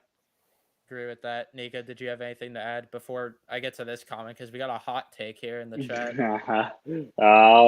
Yeah, no, it just sucks looking back on it. The boys, they ran out of gas, as we said. It sucked. Like, if you could have just got it out that game 3, it's a whole different ball game. I mean, you just got to win 1 out of 4. I know they lost 4 straight, but I mean, if you're up 3-0 in that series, I think you're going to get a big energy boost and really had a chance to go on and play Colorado. And as Nick said, I would have been completely fine losing to them. But I felt against Tampa, we were better and just ran out of gas in the end. As we said, they swept Florida, and we went to 7, which I think helped us probably those first couple games because we had the momentum. Tampa hadn't played in a while, but then later in the games 3, 4, 5, 6, Tampa definitely got their energy back, and the Rangers started running out of gas. So then it benefited them in that specific circumstance there. Yeah, I completely agree. It's just infuriating, and I do want to get to this comment quick before we get to the hot take one. But Joey Gauthier lighting it up. Listen, I mean, if Gauthier stays on the team, and I don't know, I mean, there are things that I like about Gauthier. Just my God, the guy just can't finish, just can't. But this is the take that I wanted to go to. Hedl is so talented. His speed is crazy. Studied Crosby's game. Hedl, in my opinion, is the most likely to break out of Laugh, him, and Kako. So much momentum for the playoffs. This is an interesting take. I don't Laugh, him, and Kako. Who's him? Hedl. I thought like you still referring to someone as him. I was like, what? Nah. But I could see that, but I just personally have more faith in Laffy to be that guy. I think he just shows the most sparks of being just the most sparks of potentially becoming an elite player one day, and especially if he's going to be playing on that top line with Credit and Zibanejad consistently. I can't see a world where the guy doesn't put up more than like 60 points a season. I think he's still poised to break out. As we saw in the playoffs, he was outstanding. Granted, Hedl was too, but I see it much more in Laffy's game to just go off. Between the 3, I think Hedl would break out and reach his potential first. But I think Lafreniere has a much higher ceiling. I think he'll be the better player, obviously, if he gets to that point. And then Kako, I mean, I think Kako is going to be the worst of the 3. If he keeps this up, yeah. But I mean, we know what he's capable of. I mean, we saw when he was, in Finland with playing with TPS. But I mean, if he keeps this up, obviously not. But I mean, if he, gets better this year, then maybe there's hope. But at this point, it's not looking too good with him, to be honest with you. But I still have hope for him. I agree with Nick. I think Heedle is going to reach its potential first, but Lafreniere was just drafted first overall for a reason. He was viewed for 2 or 3 years since the kid was 15, 16 years old. He was slated to go first overall for a reason. It's not because of the fact that he was just torching it out. Like it's just for no reason. It's not for no reason. He was drafted first overall for a reason. He was hyped up as this next generational player for a reason. And yeah, I think that he's going to end up being the best of the three. But in terms of who reached their potential first, I agree with Nick that it's going to be Heedle, especially with what we saw in the playoffs. I think Heedle showed the most out of those three. So yeah, I agree with that. And yeah, you're kind of agreeing there where you have Laffy has the higher ceiling. Completely agree with that there. Yeah.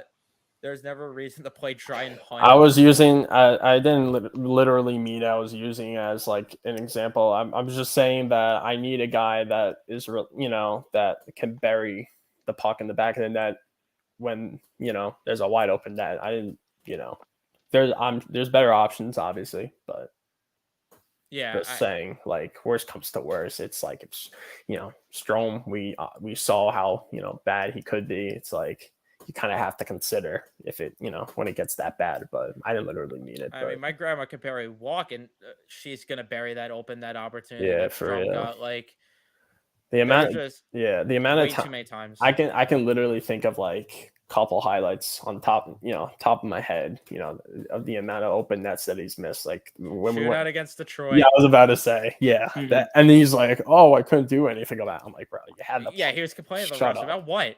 About what? I'm just like, how much you suck, right? Like, help me. Game 5 like, versus Tampa. I mean, you said 3 times in the series, so you pretty much counted for us. Yeah. There was one in the Carolina series too. There was. Trying to remember. I don't remember which. Oh, that was Game 7, right? He missed. Was it Game 7? Before he scored? I think. Yes. Yeah, you're right. Oh my god. Oh. It's just.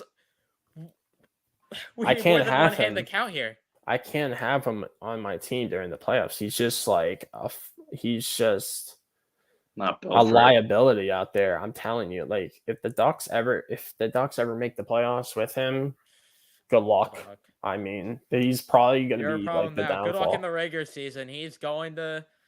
He'll be the reason they don't make the playoff. Like if they're like if they're like in a situation where the Rangers and Flyers were in a shootout or whatever, in 2010 when, one more point, whoever gets that extra point gets to the playoffs. If the Ducks are ever in that position, he's going to be the reason they don't get it, because either in overtime or in shootout, he's going to have a wide open net. Goalie's not even there. Guaranteeing this. I am guaranteeing this right now. Yeah. Right now. The Rangers play the Ducks within the opening week. I tweeted this. Ryan Strome is either potting one right on the open net to flip us the double bird, or he's going to miss it. There is no in between. That scenario is going to happen. Whether or not he buries it or not, I don't know. But it's going to happen. That scenario is going to play out. And I would bet any amount of money. I'd bet the farm. I'd bet the house. I'd bet whatever on that. I'd bet the CVS on that one. It's going to happen. And yeah, probably. Kind of like with Brett Howden when he scored against us against Vegas. You remember that? That was the worst, especially with how much I did not like Brett Howden. I am sorry, but he was by far and away my least favorite player when he was Everyone in our section when we were there wanted to just walk out the garden. They're like, screw this. I'm out of here. And now he's caught up in those allegations, so we have to see what happens there with him. So yeah, either way, the hate might be warranted for Brett Howden because he might not be a great guy off the ice either. So we'll find out with that. Connor says it baffles me that Strome had just average stats. Watching almost every game he played with us, most times he had the puck, he turned the puck over. Yeah, well, it's amazing what a winger like Panarin could do to your stats. And overall, I mean, it's just unfair at the same time because like Strome never should have been the second line center. He would have been a solid third line guy. He would have.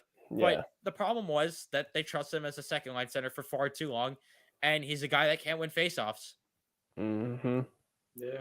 They kept him for way too long, and I'm glad that they didn't let the chemistry with Panarin get in the way of this one. I'm glad they said, absolutely. Thank God. glad Because they said, "See that you was our later." biggest fear.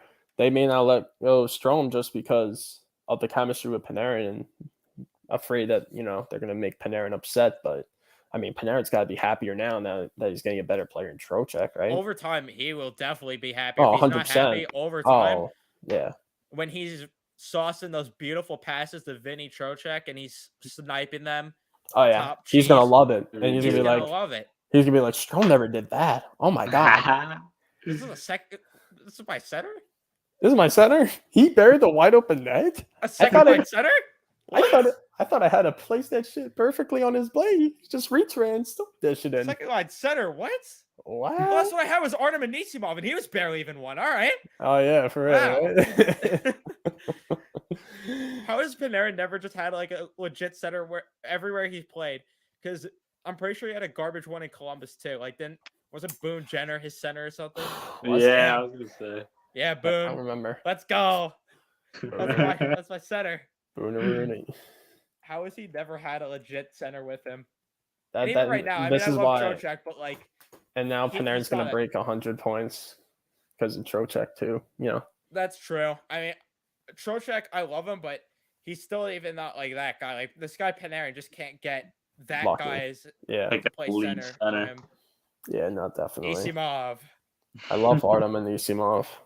Jenner, Boo. playing with Boone Jenner and Artem and When, Isimov. for some reason, when you just said Boone Jenner, I just thought of Aaron Boone. It's kind of That's not where I random, thought you were but going with that one. yeah, tough loss. They suck. Anyways, next question. Actually, he had Matt Duchene for a bit, so I Yeah. guess that was Not bad. the best center. I don't know if he played with Duchene. He probably didn't, knowing his luck. That was when Columbus knew they were losing Panarin and Bobrovsky, so they just said, "Screw it, we'll go for it. We'll get Duchene." And was Dzingel already on that team, or they acquired him at the deadline or I near? think they acquired him. Yeah, I don't know what happened to him. He was so relevant on Columbus, and then he just fell off the map. he was good. He was solid on Ottawa when they made that run in 2017. Right. That Them team, too. as much as we say like we should have won that series, like we should have, but at the same time, like they weren't a bad team. Like they were a solid team. Like you look at the team, like Carlson, Mark Stone, Pajot, Dzingel, Bobby Ryan. They had for the style that they were playing. It was a solid, well-rounded team. And then they just completely fell off after that. It wasn't a bad team. Stromer was a great player considering we got him for Spooner, and it gave Brett someone he liked playing with. Liability, yes, and Trocheck should be a huge step up. I agree with that, but I they never held on liked to him for way Strome. too long. Yeah, I never liked Strome. Even right from the beginning, I just wasn't a fan of him personally. I That's didn't just mind me, him. though. It's just it started becoming like the open net things. They went from something that was a joke because he went on Twitter too, had fun with it, practicing the open nets, shooting with the tennis balls into the net, Yeah. and became a real issue. yeah, it stopped being a joke after a while. It started being a Like, what's going on? legitimate problem. Yeah. That Like, Detroit all was right, really the set joke's in over, stone. right? Yeah, no. He's like that friend that makes the same joke for years and years and still thinks it's funny every time he says it. But That's a good comparison. Yeah, for real. that was the best I could come with off the top of my head there. But yeah, I mean, I'm overall just excited for this year. We got less than 10 days until the preseason. I don't know if we have much else to talk about this episode unless anyone in the chat has anything they want to add. Can we talk about how ridiculous the ticket prices are for preseason? Oh, yeah, we could talk about that. Let's because, talk about yes, it is that for a ridiculous. second. I Yeah. mean, Dolan. What is this? $50?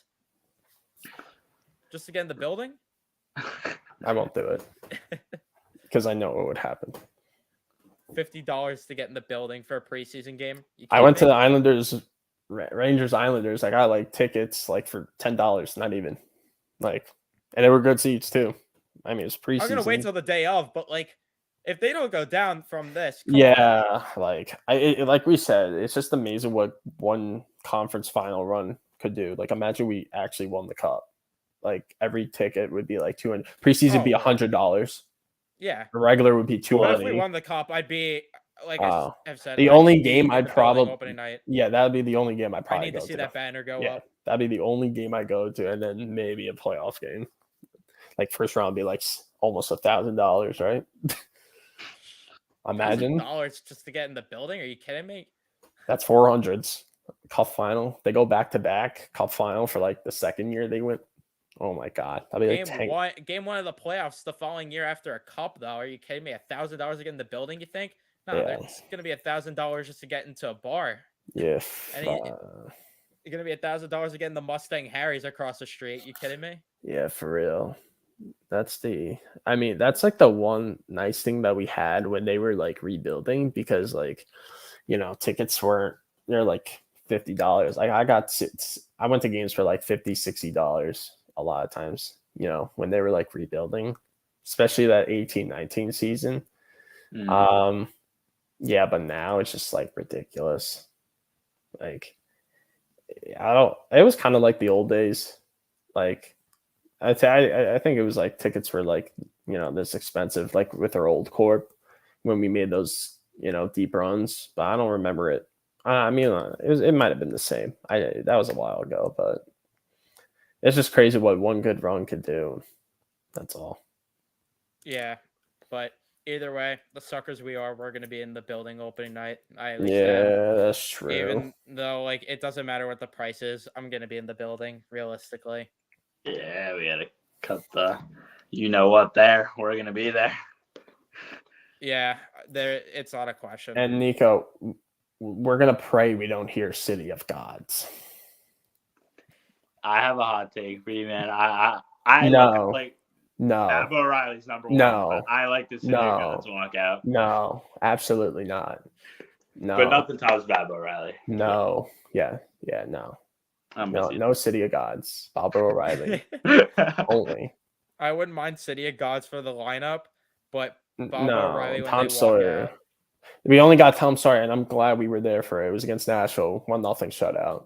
Of course, the one time we were there. We're not gonna play that one ever again. Yeah, because we got shut out 1-0. Start with the City of Gods walkout. Like, it was like the second half, right? Like after the trade deadline. Sometime in the middle, not after the deadline, a little before that too. I think they starting like against the Islanders. I think maybe. January or I thought it was February. January or February? February. No, it was February. Definitely was February. I remember. Yeah. So a little before the like a month before. Late. It was like late February, something like that. Yeah, which for the regular season, fine, but playoff time. Yeah.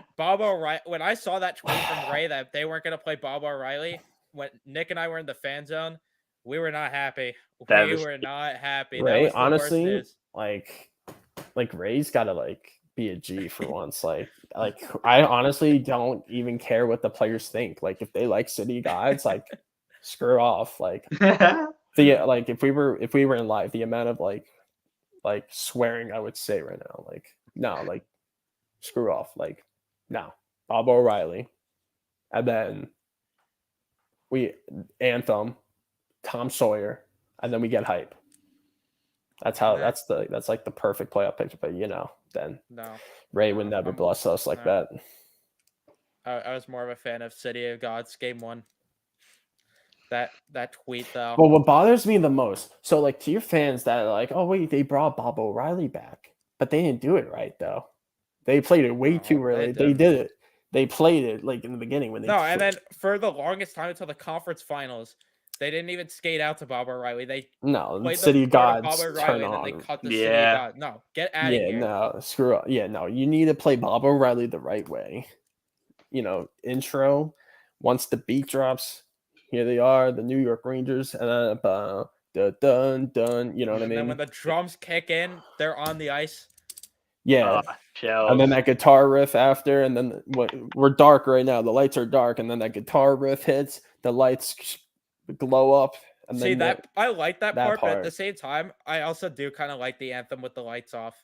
It kind of does hit I different a bit. I don't know. I like lights on, lights on. Keep them on. Keep the crowd rowdy. Keeps you alive. Keeps the Tom Sawyer action right after. Gets it rowdy. I don't know. I like that better. I'm like Tell that. us where you're seeing 150. Dominic, Please tell me where you're seeing 150. I'd buy love us to a know. ticket right now. We'll pay you. Buy us the Where are you 150. seeing 150? 150. Unless that's the blue seats in the last row. Yeah, I'm not no. seeing 150 nowhere.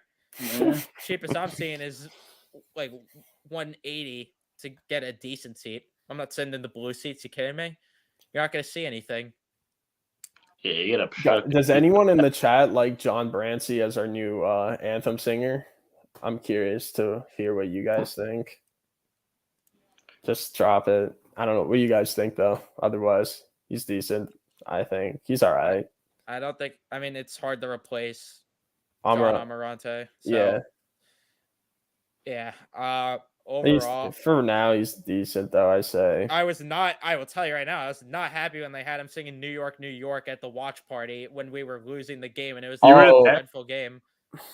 Yeah, I think I wasn't able to go. You weren't able. Yeah, you weren't able to go. I was there. That was dreadful.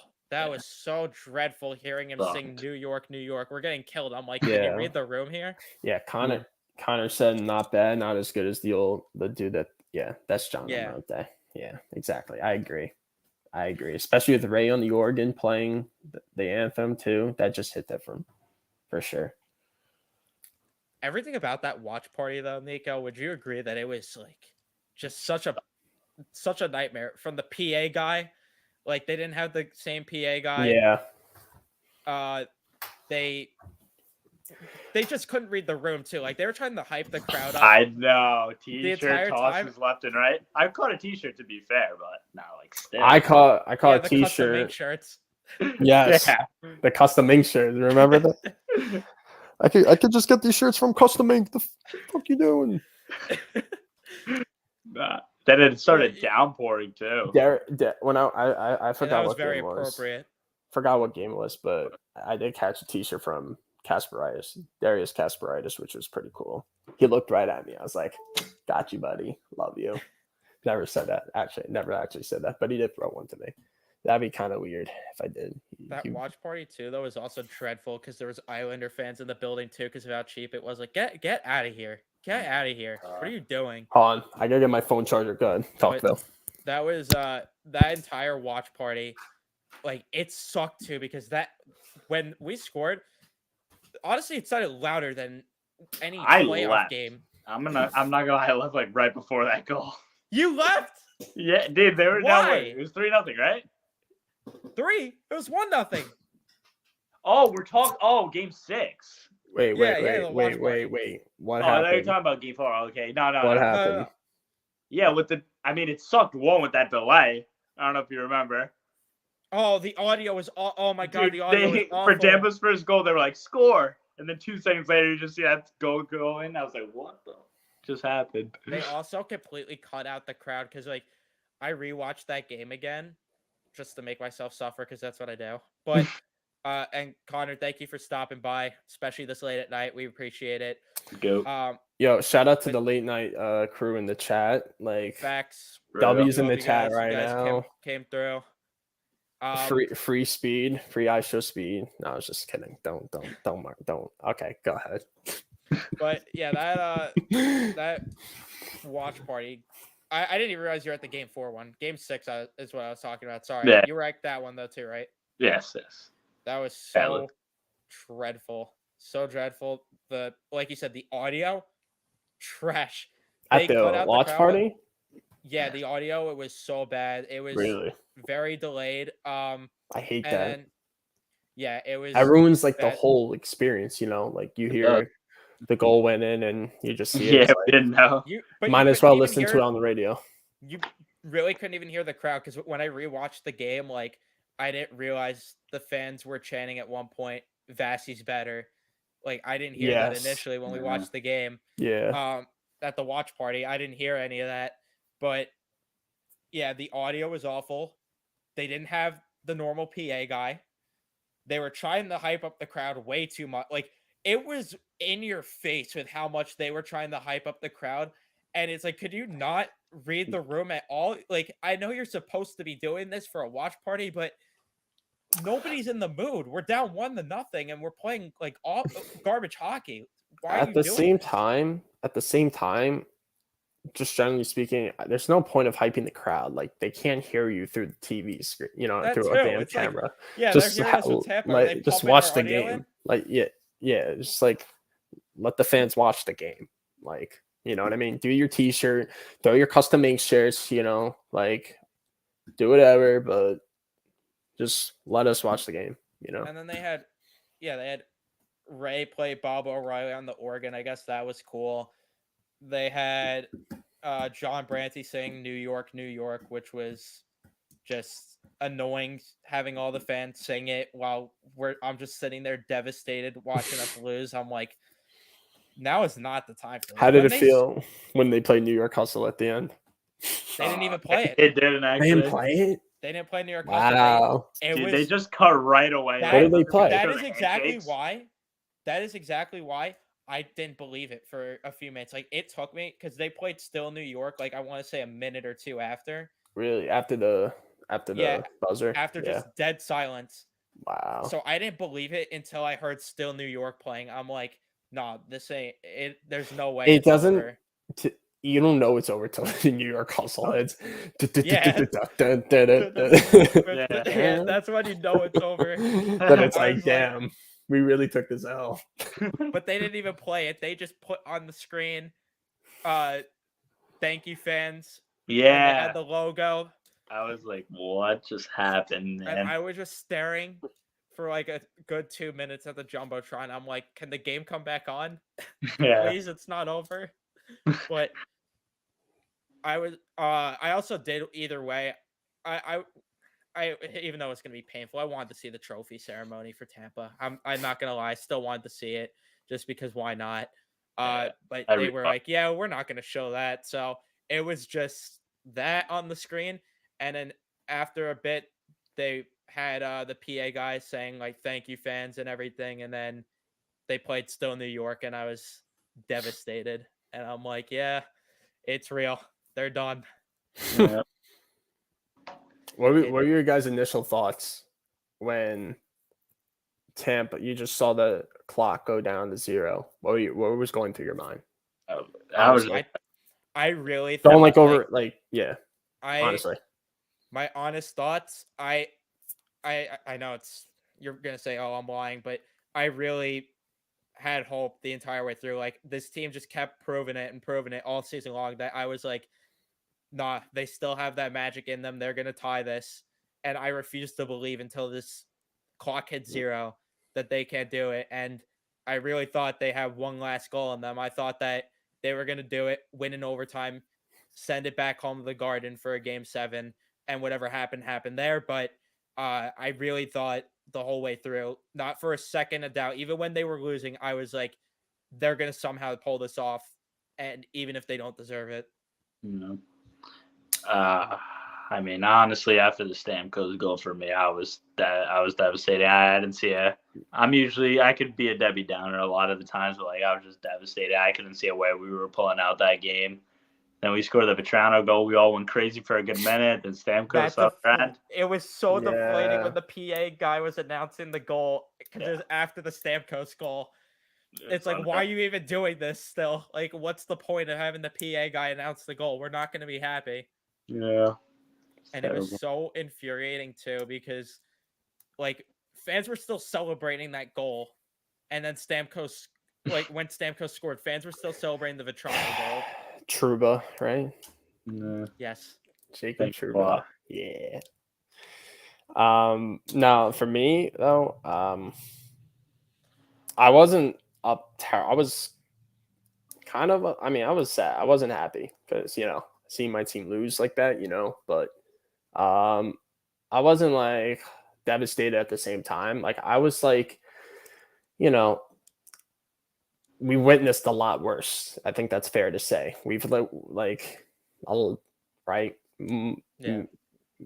We've witnessed bigger disappointments. Envisioning Adam Henrique celebrating in the corner and Alec Martinez's gloves If flying off. that was the only time I've actually ever had emotional damage watching that team. I'm serious. That's the 2012 is the only emotional damage I've ever actually had. This year was very emotional for me personally because it's also the fact that you had a 2-0 lead in the series. That you too. had game 3 in the bag. Like this series was seriously theirs to lose for a while, and then for sure after when they choked game 3, it was like, yeah, Tampa's here. Yeah, but no, I was gonna say, like, even though I wasn't happy, I was kind of proud, just because of how young this team was, and we weren't expected to make it that far in the playoffs, and here we are, game 6 conference final, and we had an opportunity to make it to the final. There's no doubt. I mean, a lot of what ifs, obviously, but didn't happen, and but I was just like, this team will be back. I mean, we're going to be better the following year with experience and, just everyone as a player getting better, and maybe we'll acquire better pieces at the deadline. As long as they don't regress like they did from 2012 with this one, like that's only. Up. I mean, that's only where because they can mess it up with Patrick the trade. Yeah, I mean that's the only reason, because you gave up Anisimov, Dubinsky, but you also lost Brandon Prost. You also lost Mike Rupp, Fedotenko. You also lost other key pieces so like much that from 2012 because yeah, that team you were like, oh, they're going to be back here, and the fact that they got to the conference finals this year, oh, they're going to win a cup soon, and then but we can't. We can't be greedy. We can't be greedy and go out and get Patrick Kane, give up like a bunch of pieces. Just build off what you have. Good teams take a while to become Stanley Cup champs. You just gotta take the process. You just got. It's gonna be a slow process, to get to that point. But I really think it's gonna be this year or next year though they win it. I think if they get whoever they play in the West is coasting through. Yeah, Colorado, obviously, but I mean they could definitely win it next year. That's if they don't regress, though. That's if they don't regress. If they regress, the writing's on the wall. But if not this year, then definitely there's a very good chance the following year. We're right there. We're right there. We're an elite team. We're right there. You know what I'm saying? We're gonna be right there at the end. It's just a matter of executing, and whoever makes the least amount of mistakes. You know what I mean? That's what it comes down to. I mean, Tampa, they beat us, but they didn't really make many mistakes against us. But game 3 for us, we shot ourselves in the foot, and the rest is history, and it kind of just rolled from there, snowballed from there. And especially even game 6, you scored a big goal with Toronto, tie the game at 1, and you're telling me 20 seconds later or something like that, you left another goal. Come on, like you got to build off of that. You can't just all of a sudden let them get momentum. You got to build off of that, right? And that's what changed that game. I feel like if that goal didn't happen, I think the Rangers win that game because you get it's possible.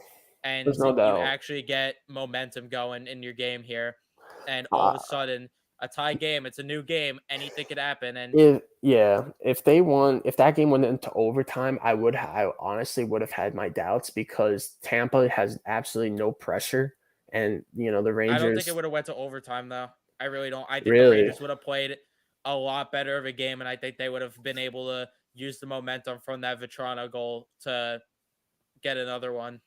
It's possible. I mean, honestly, like, if you score an OT, like, it's one thing to obviously win a game in regulation, and it's another one to do it in OT, because, like, I feel like it's more impactful in overtime. Like, if we won that game in overtime and we go to game 7, that's crazy momentum. The momentum, yeah. That's crazy, right? Because Tampa probably was in control for most of that game because we weren't playing our best. But then we steal a goal with Toronto.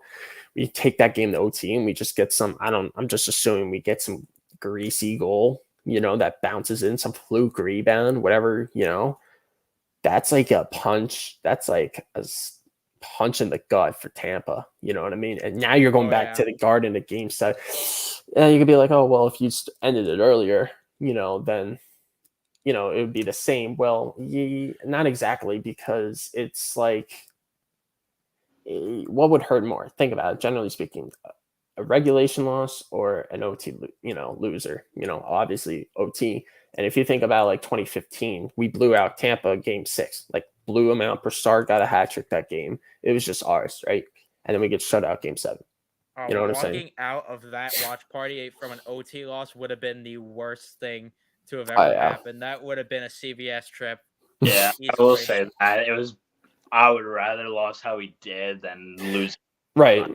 But I'm just saying, if that game went into OT and we won, that's all I'm saying. Then I honestly, as bad as we play that game 6 and we stole that victory, and I think we could have won in game 7. Anything can happen in a game 7. Absolutely. The old cliche, and it's true. Anything can happen. I mean, going into game 7 versus Carolina, nobody had us winning because Carolina kept winning at home, and Carolina, on paper, they were just outlast us as the better team. Yeah. They were viewed in general as the team to win the series. Like, it was theirs to lose. And game 7, we end up winning, and we blow the doors off of them too. It wasn't even a close game. Yes. It was like 6-2, right? Yeah. Big statement win right there. Like, showing, we could beat a team like Carolina, on the road when they're especially the home team that we got swept by a couple years back. Yeah. We are that team. I mean? Like, we're here. Like, we're legit. And, and this. Goalies. What did you say? No, backup goalies. Yeah, right. I mean, but that's only because we're the Rangers. Everyone loves to hate us, It got, it's kind of the same thing when we make the comparison. Me and Evan make the comparison like Fox and Makar. Like, if Makar was on the Rangers and Fox was on the Avs, everyone would be loving Adam Fox the way everyone loves Makar, and everyone be hating on Fox the way Makar the way they are on Fox. You know what I'm saying? Just because of the teams that they're on. It's just crazy to think about. That probably could, would have happened. But like you said, no one talks about the kind of competition that Colorado has to face, in the West, on the road to the final, and even the division that they're in too. Yeah. And here, we could even play a game right now. Raise your hand when I name a team that could maybe contend with Colorado for the top of to win the division. We'll start there. St. Louis, Minnesota, Dallas, Nashville, Chicago, Winnipeg, Arizona. No one's okay. There's no one. Okay, there's no go one. to the Pacific. Seattle. Nope. LA, Anaheim, San Jose, Vegas, Edmonton, Calgary. Maybe. And I think I'm forgetting a team there. Did I say Seattle? Yes. I'm forgetting a team, but I think it's one of the. Oh yeah, Vancouver. No, not really. I mean, I actually have hopes for Vancouver. I think Bruce Boudreau will actually take them to the playoffs this year. I really do. But I'm not saying they're not going to finish top. But now they're not going to stand a chance at Colorado. But that's what I'm saying. They don't have much in their way. They don't have much in their way. Raise your hand when I name a team that the Rangers could, not in regular season only here, that could finish at the top of the Eastern Conference ahead of them. All right, we'll start in the Metro. New Jersey, Islanders, Blue Jackets, Pittsburgh, Washington. No. Carolina. Yep. Yeah. And then who did I forget in the division? Did I say Flyers. Washington? Oh yeah, Flyers. Yeah. But the other division. Yeah, God. Montreal, Buffalo, Detroit, Boston, Ottawa, Toronto. Yeah. Florida, Tampa. Yeah. That's if Tampa. I mean, that's like if Florida, like, as bad. What's it? Paul Murray's the coach. I mean, I don't expect them to perform the way they did this past year, but like with Paul Maurice, but still doesn't change the fact that they could still be a legit team. Their point being, there's a lot more teams that'll give a run for your money than out west. You know what I'm saying? You guys were hesitating with a couple teams, but for the most part, there were some confident hand raises with Colorado. No, you didn't even have to move your hand. There was no debate, and the only one was maybe Edmonton. So they're like Edmonton, yeah, maybe Edmonton, Calgary, definitely, could give them a Calgary, run. though, I don't think they're never usually a regular season team. Like especially with Daryl Sutter, they'll just be a team that gets into the playoffs. They won 50 games, and I think they're a better team, because well, yeah, but that's also because of the fact that they're in the Western Conference and it's just a weak conference. Right, but I'm just saying, like, I think their team that now is is arguably, even though they lost Gaudreau, but they added Huberdeau and got Uyghur in the back end. Kadri too. It makes up for it. I really do think like they're probably a little bit more well-rounded overall. I think though that's going to make an impact on the playoffs. For regular season, I think they're going to regress. That's why not too much. Not too much. No, not too much. Not too much. I think they're still gonna. They'll definitely at least get 40. Top 2 in that division. Yeah, 100%. But to compete with Colorado, but playoff time, I think they could definitely make a run. But here's my biggest worry. Watch out! Like, this is the year Calgary actually makes a run. We make it to the final, and then go figure, we face another Daryl Sutter hockey team in the Cup final, and the same thing happens. That's I'm afraid of.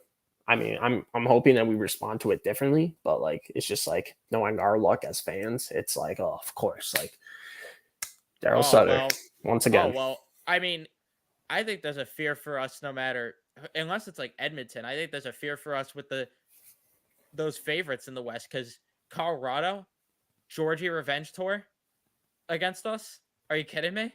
This guy's bound to get at least one shutout in the Cup against us. Yeah.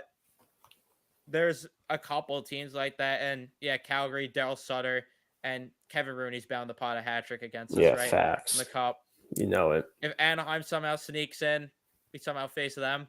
Ryan Strom's hitting every open net. Yeah, he's going to be the X factor of that series. Oh, the Blues, Buchnevich is going to have a big series against us. Yeah. Just the luck. That's all it is. Just the luck as fans. You can't catch a break, right? Yeah. It's I hope if it's gonna be, let us lose to Edmonton if we're going to. Like, there's no foul, no harm, no foul there. I don't want to watch Daryl Sutter beat us again. I don't want to watch Buchnevich lift the Cup. I don't want to watch Georgie lift the Cup. No. I just hope it comes down to matchups. Yeah, obviously. I just hope whatever team it is, I just hope we match up well against them. That's all in the final. That's all I ask for.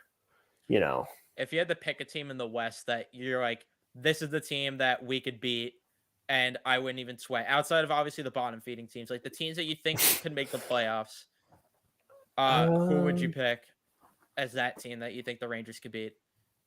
Probably Vancouver, right? West, honestly, I don't know if I agree with that. Or Dallas, maybe. Dallas is a good one. But Pete DeBoer could be a little sneaky too, not going to lie. Oh, Pete DeBoer too. He's another guy. That's why I said Vancouver, but Bruce is a good coach too. But I mean, Dallas got say. What were you gonna say, Nico? I cut you off. Sorry. Nah, no problem. I mean, I think honestly we're capable of beating any team in the West in the playoffs. I think the Flames would give us trouble. Daryl Sutter, of course. Colorado obviously plays at an extremely good pace. I think we could take them down. Don't get me wrong. I think we take down the Oilers. I'm confident in taking down any team except the Flames and Avalanche. Obviously, are like the top two that are going to be tough. But again, beat any team in the West. I feel good about Minnesota. I know Zuccarello is bound to get a lot of goals, but I'd feel good against Minnesota because at the end of the day, they live and die like Kaprizov. They go as far as Kaprizov goes at the end of the day. So, I like that pick better. I'd rather face Minnesota than, but like Minnesota, but like everyone would. Or he's a shell of himself. Yes. And every other hockey fan would be like, "Oh, Minnesota's, they rate Minnesota just as high as Colorado." Like every other fan, it's crazy Yeah, to think someone about. called out my prediction. He said, "Bro, put Like, the Wild in fourth." What? bro, Where'd you want me to put the Wild? it's just because of popularity. It's just team popularity. The more liked you are, like as a franchise or a team, the highly rated you'll get. Like, I and also found it funny because then I watched the hockey guys video and he has the Wild in fourth. yeah, I'm like, you better be commenting there too if you're gonna be coming at me. yeah, for real. I'm like, yeah, the Wild are fourth place team. You lost Kevin Fiala. Marc-Andre Fleury's not a great goalie. You don't have Cam Talbot to be Yeah, that supporting backup to him. I've They always lost thought a couple guys. Fleury was an overrated goalie. I Oh thought yeah, big I time. never like he wasn't a bad goalie. I thought he was a good goalie. Like he was a solid goalie. There's no doubt. But I mean, he was definitely carried by guys in front of him like Crosby and Malkin, Letang. And he's had some really good teams, in front of him from the first time they made it to the Cup in 08 to the last time they made it, which was 17. They had he had good coaching, good players in front of him too to make it even better. But just you see someone like his playoff performances, and especially against us. I blew a 3-1 lead, against us, and I know what happened 14, but like still though, like if you're going to be that kind of goalie that everyone rates you as, like in the ranks, of like Lundqvist and Carey Price, don't come at me. I don't Has understand fans. how he's But like, but that's what I'm saying. Like people will put him in that tier. But like if you have him in that tier, he's got to be able to steal games. Like I cannot remember like Fleury stealing playoff games or just games in general. I mean, I'm sure he's pulled like a few regular season. He stole a few regular season games, but I don't remember like playoff games that are kind of memorable in a way. That he's like, oh, Fleury. No, he got replaced by Matt Murray. Right? Exactly. And yeah, I agree that he's an overrated goalie. Yeah, he was definitely, and I don't even care what his wins say. Like, I still think Lundqvist is better. Lundqvist is easily a better goalie. Don't care. And if Lundqvist played on the Pittsburgh teams, if Lundqvist had Letang, in front of him, if Lundqvist had Sidney Crosby and Malkin to help him out, I mean, there's no doubt. Like, I mean, the last time Pittsburgh made the playoffs, it was what, like, was it like 17 years ago the last time? What they missed, or yeah, I actually think it's been 17 years. Yeah, they've had like a streak for like it was definitely over 10 years. There's no doubt. I don't know the number though, but it's double digits. There's no question. Yeah, absolutely. And I've always found how wins are like a great goalie stat, like determines who a goalie is. No, and Cups too is another one that aggravates me. Yeah, Pat Maroon's one of the best players of all time, I guess. He has 3 Cups. Yeah, that makes him great. It's team accolades. But then you look at a guy like Brodeur. I mean, that Jersey defense in front of him with the trap, obviously I forgot what year it was. There did the Jersey win the cup in 1999, if I'm not mistaken? No, 95, 2000, and 2003. It was 2000. I think it was the conference final. They played the Leafs. I forgot what game was. Game 5. I have the article. I could literally look it up right now. Guess how many shots? Six save shutout. 6 or 7 save shutout. Yeah. Like that's ridiculous. Any goalie would dream of that.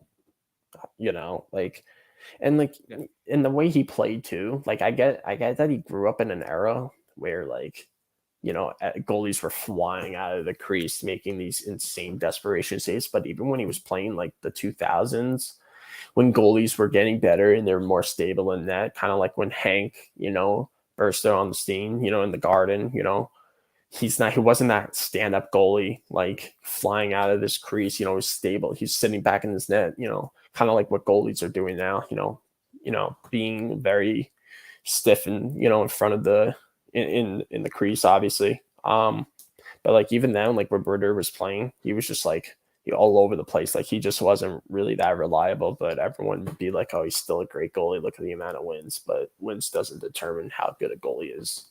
Nope. Like, yeah, I just don't get that. Ed Brodeur is not the best of all time. No. Not at all. Dominic Hasek is. I'm sorry, but no. and I don't think it's even a debate. Has more Conn Smythes too. Pretty sure also he has a Hart Trophy under his belt. I don't understand how it's really even a debate. It's literally just because of the fact that Brodeur has cups to his names, and Yeah, and that's obviously why. the But wins too. The wins, obviously, but I mean the amount. I could bet you. I could bet any amount of money that half of those wins were like 10 save shutouts, or Yeah. you know what I mean, like something dumb like that. yeah, 100%. But yeah, I mean, I don't know if I have anything else to add in terms of the episode, just because we've been going for a while. I mean, there's still There's people watching, so unless if they've like completely fall asleep in their laptop or They iPhones must have on, because nobody's chatting right now. yeah, maybe. But I mean, if you're whoever's watching right now, Real one. you're a G. You Yes, are you a are. G for sure. There's no question. Um, I mean, yeah, I mean, if you all have anything to say, put in the comments. I know I joined late. I mean, what did I miss earlier on? Otherwise, We talked about do you Tyler have the Mott. questions? I can Yes. maybe I can put it. I can put some of my thoughts on a couple. So Tyler Mott signed in Ottawa. Do the Rangers need to add another forward? I don't know. I don't think right now. I think we Yeah, our just opinion run was with. that Tyler Mott was kind of like a luxury piece, and that's what the chat was saying, where he's nice to have, but you don't need him to Yeah, win. yeah. So Like I was just saying, like we are where we were last year, and a little bit better because of the experience that we brought, and now we have Trocheck.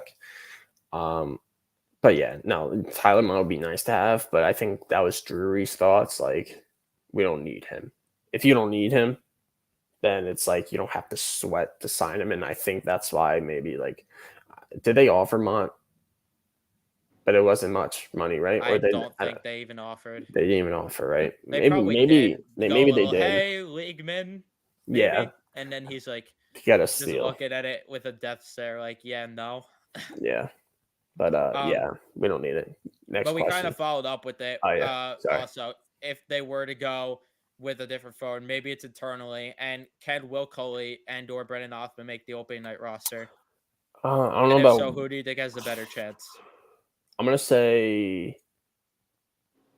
say Will Cooley because he could probably I slot agree. in with on that bottom six. I don't see him being a top six forward at all. No offense to him.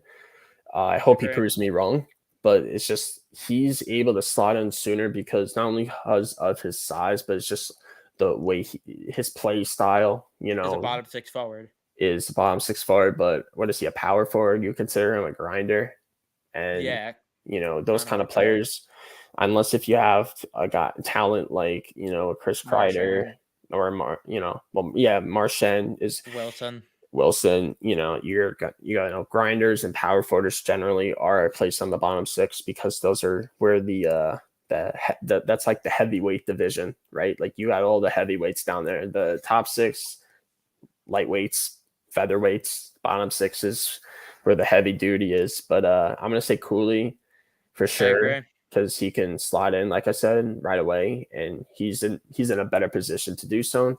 And I also think Brendan Hoffman for a couple of reasons, not for him as I mean, I think he's a great player.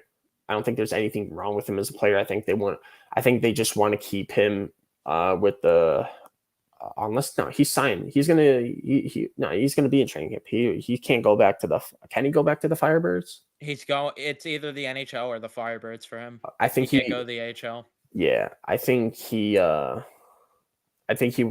They're just gonna send him back. They're gonna have him, maybe develop for one more year, and kind of like with the Niels situation. I don't think there's room right now to put him anywhere. I agree with that too. You Um, don't want to throw another guy in the bottom, no. on the bottom line. You can maybe put him on the third line and live with it, but even then, I think that when you want to wait, I feel like also it's smart on management's front because you save an extra year on his ELC too, and then you Yeah, have a guy on yeah, a sweetheart deal.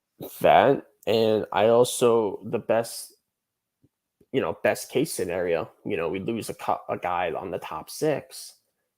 Othman can come in, and make an instant impact I on an don't think he could ELC. come in. No. I'm not saying right now. I'm just saying like Oh, okay. down the road, That's true. like in a year or two. Chat says Othman hopefully gets his 9 games. Yeah. Coley should go to the AHL. Coley already has experience in the AHL, believe it or not. But But Othman, I don't know. We were talking about it earlier. We don't think he should get his 9 games. Do you think he should? no, I mean, I get it, like 9 games isn't going to do much. To be honest with you, just have him in Send the him to Flint, Flyweight. and also Just because we were just talking reduce about the how he should hassle. improve his center game there. Because if he Yes, could play center for us, that that'd be lengthens huge. the lineup. Right. But I'm just saying, like, back to my point, like Offman, like if we lose a guy in a crucial, maybe if it's Kreider or Trocheck or or Kako even, via trade, Offman could come right in. And I'm not saying, this year. I'm saying either next year or the year after. He could, he could come in, make an instant impact, be a contributor instead of like this bottom guy where it's like, he's so young, he has time. No, he could just come in, make an impact. We didn't miss beat, and he's on an ELC. Yeah, Don't I waste completely it. agree. Don't waste it. We don't want him making a couple million, and we have other issues. No, just ELC, barely any impact on the cap, and we're winning. Kind of like pretty sure they did the same thing with like Braden Point, right? Tampa, you know what I mean? He comes in, and he's not lighting it up, but he's he's helping the team significantly. And look at the player that he is now. So I think they want to, kind of do. I don't know if they want to. I mean, they want to do something the same, I'm sure, but I'm not saying they're looking at Tampa. Oh, we want him to become Braden Point. You know what I'm saying? The only biggest fear I have is he's going to pull a Niels Lundqvist and he's going to be like, oh, I want out because, there's nowhere to slot in. I don't think he's the type of player to do that. I think he's a winner. I think he wants to win. He loves to win. I think he seems to be a leader on the Firebirds. I think down the road he could be he could be a guy that you could look at and be like, oh, he could be the captain. Not saying like, right after Trouba's gone, because I think he's going to be gone within, a year or two. But I think he's a leader. I think he seems to be one. The way he talks in his press conferences with the media, he seems to be a leader. He's a great player and he loves to win. I think I don't think he has a problem. I think he's just going to do whatever's best I mean, he for didn't the get played when he team. got scratched in the World Juniors. Exactly. I think he's just going to do whatever. He's a team player. I think he's just going to do whatever's best for the team and then come in and then just make an instant impact. We want players like that. We want players like that. That's how we win Stanley Cups. Yeah, which that would also get us to the next question. But just to say this, that's really cool though. That his father and uncle played for your hometown team in Switzerland. Interesting. Huh. That's pretty cool. But yeah, I don't know if Othman is going to be ready. Well, not a question of him being ready. I don't think organizationally and for Othman's sake too, I don't think it makes sense. You want him to develop his center especially game. with the ceiling that he has as a player. Like I honestly think he could be an elite talent. I really do. I agree, and I remember everyone hated the draft pick, but and he scored like Niels 50 Lundqvist, goals, right? In the what is it, CHL, whatever, not CHL, OHL. Fuck it. Yeah, you know what I mean. But with Niels Lundqvist officially wanting out, is this a Ranger problem or is this just a different situation with a player wanting out? I think I want to say it's a player problem. I think Niels is being greedy. I think he just wants to play, and rightfully so. I mean, if I was in his position, I mean, to get if you really want to play in the NHL that bad, I mean, you got to look out for yourself like that. So, I mean, to all the people that are hating on Niels, please stop hating on him. If you are a professional athlete and you were that serious about your career, and you want to be in the NHL or whatever you want to do right away, you want to get in there right away. But at the same time, he's got to work for it. Like he can't. Yes, but to be fair, I mean, he hasn't really been given an opportunity because of he has nowhere to slot in on defense. So, but I think any team would really I think a lot of teams would love to have him. I think he'd be traded to somewhere where, probably a team that's, kind of rebuilding, so he could, get his playing time. But I think, I think this is a player problem only. Like, I don't think this is a Ranger problem. I think if a prospect comes in, they have to understand the team that they have and, in front. And, to be fair, I mean, Niels signed his contract with the Rangers, obviously, right? Yeah, no, he played a couple NHL games. So, he honestly could have, if Niels was more aware of like the situation that was going on and like with the Rangers and their rebuild and all of that and how well it was going, like, he probably should have just not signed that contract and just became a free agent. I think another team would have picked him up. That is a possibility. I think he put him in. I honestly think he put himself in this position. I didn't think it'd become to this extent of how bad it is, but at the end of the day, he put his name on the dotted line. I think it's a player problem though. But I mean, it makes sense though, because at the time he figured he was gonna be on the team, but obviously Schneider won the job. Schneider, yeah. But at the same time, to be fair, he hasn't really been given a chance. So, and I still think he's a great player. I think this is in his best interest. This is the right move for him, and I don't think there's anything to hate. I think this is understandable. But to answer the question, this is a player problem, not a team problem. It has nothing to do with the team. I agree with this scenario. That's what our answers were. But with previous issues with Kravtsov and Lias, that was a combination of both the organization and them. Mm-hmm. But the next question, who should the Rangers' third pair D-man be on the left side? Jones, Robertson, or someone outside the organization? I'm a big Jones fan, so. Oh yeah, you're the Jones. You're the I love Jones fans. I love Jones a lot. I really like his game. I really do. I haven't seen enough of Robertson to really have an opinion on him. I still, from what I hear, I saw a couple of highlights, and from what I heard, I really solid player. So, and I mean, I guess I do have an opinion on Robertson. I think he's a good player. That's about it. Haven't really seen it enough from him. So, I'd probably just put him, keep him down or wherever. Is he in the AHL or he's playing AHL? Yeah, I honestly just have him develop his game, and when the time is right, bring him up, and we could continue our success without missing a heartbeat. But I like Jones. I like Jones a lot. If he does really well, he can even be on the second pair. But I'll say put Jones. I like Jones a lot. Yeah, I agree with that. That's what Nico and I said as well. And then the last two questions you were here for, with the Rangers being better this year than last year, and then Hedel with the third line. Those were the last two questions that we had there. But do either of you have anything else that you wanted to add before we wrap this up, since we're at 2 hours and 30 minutes now? I mean, yeah, go ahead, Nico. What were you going to say? I think it's a good way to wrap it up. We covered a lot of good topics. Nico's definitely tired. I'm tired. I can go all night long. I'm glad Nick took the show there for the last half hour. But I was just chilling. And I mean, I'm excited for the Rangers season to start.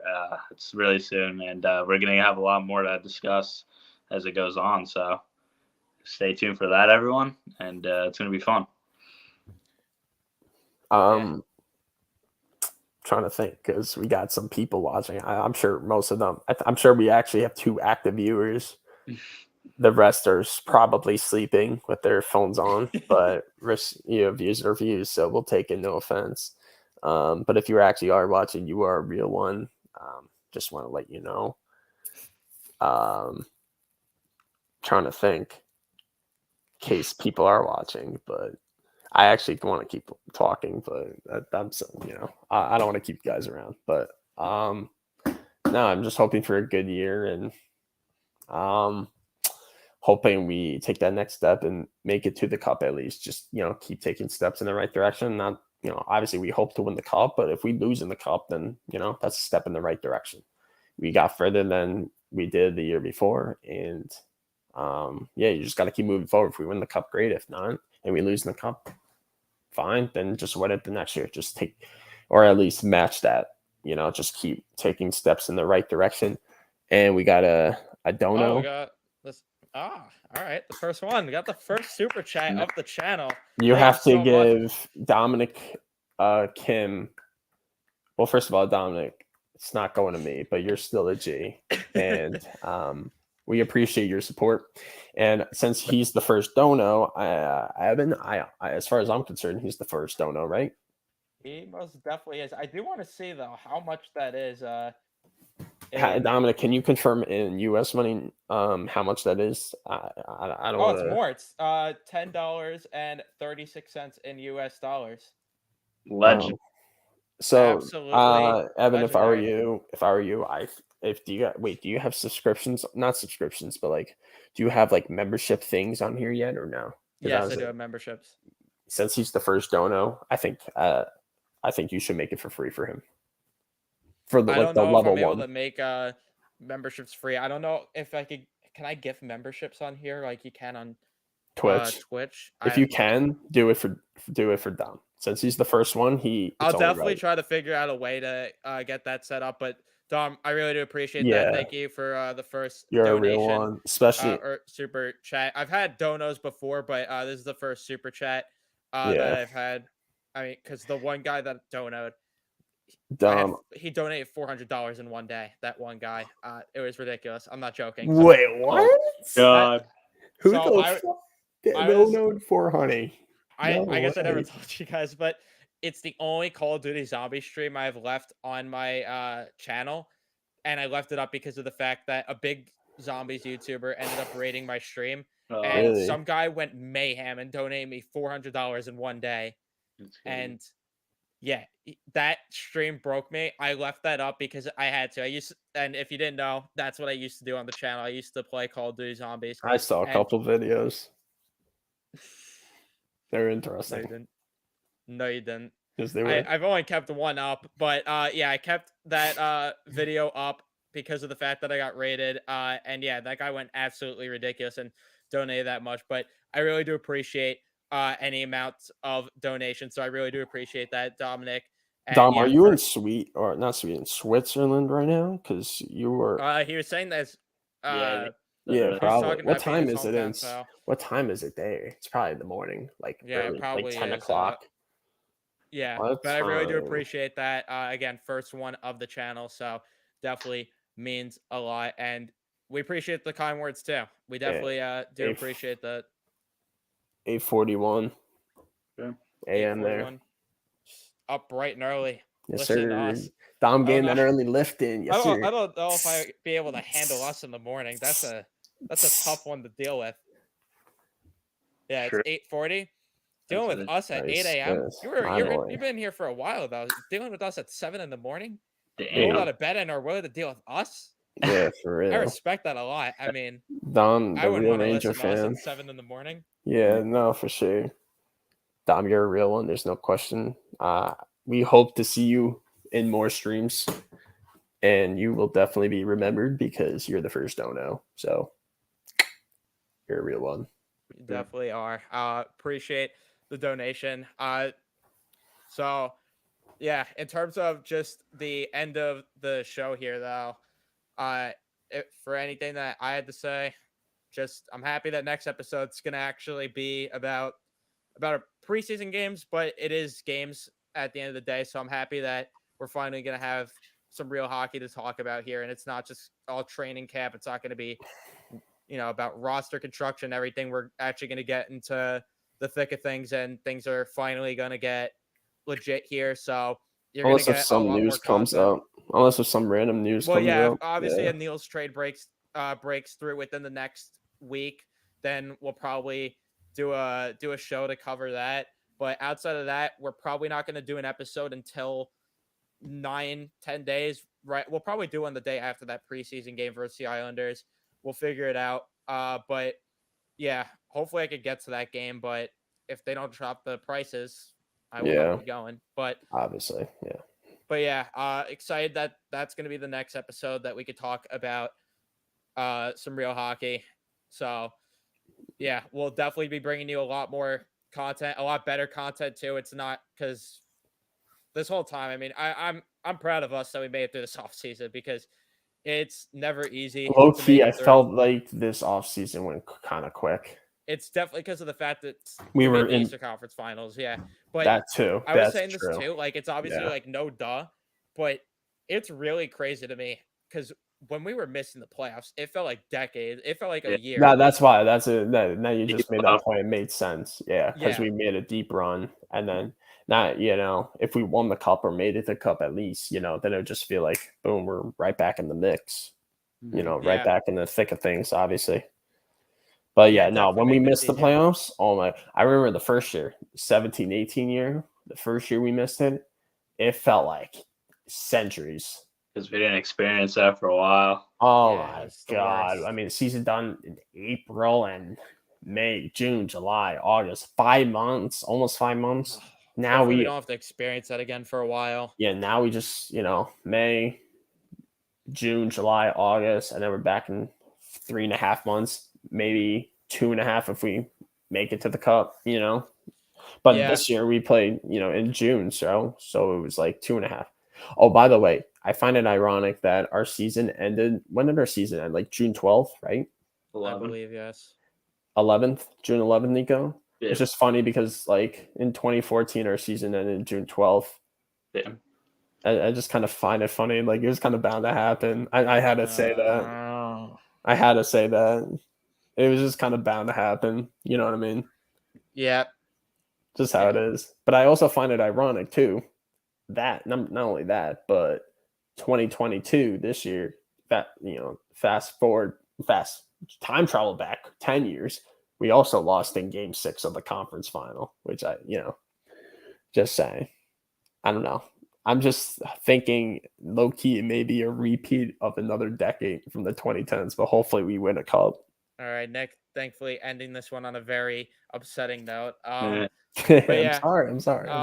like I said, the offseason went quick, and I'm still happy that we were able to get through the offseason without any troubles because when Nick and I were doing the podcast the first time, it was definitely rough trying to figure out what content to do for a very long offseason. And that was also the Jack Eichel thing. So every episode it was pretty much Jack Eichel, where with this there was a lot more to do. And we also, I thought, did some other fun content too, which was definitely helpful, doing player rankings, doing the cup team rank, or not cup team, but playoff team rankings, all that we did. So yeah, thankfully we don't have to worry about that. We're gonna get into the season, quit the pitter patter, get at her. So yeah, it's gonna be legit next time. Gonna count this episode. So thank you so much if you did listen the entire way, especially Dominic. Again, thank you so You're a much real for one. the dono.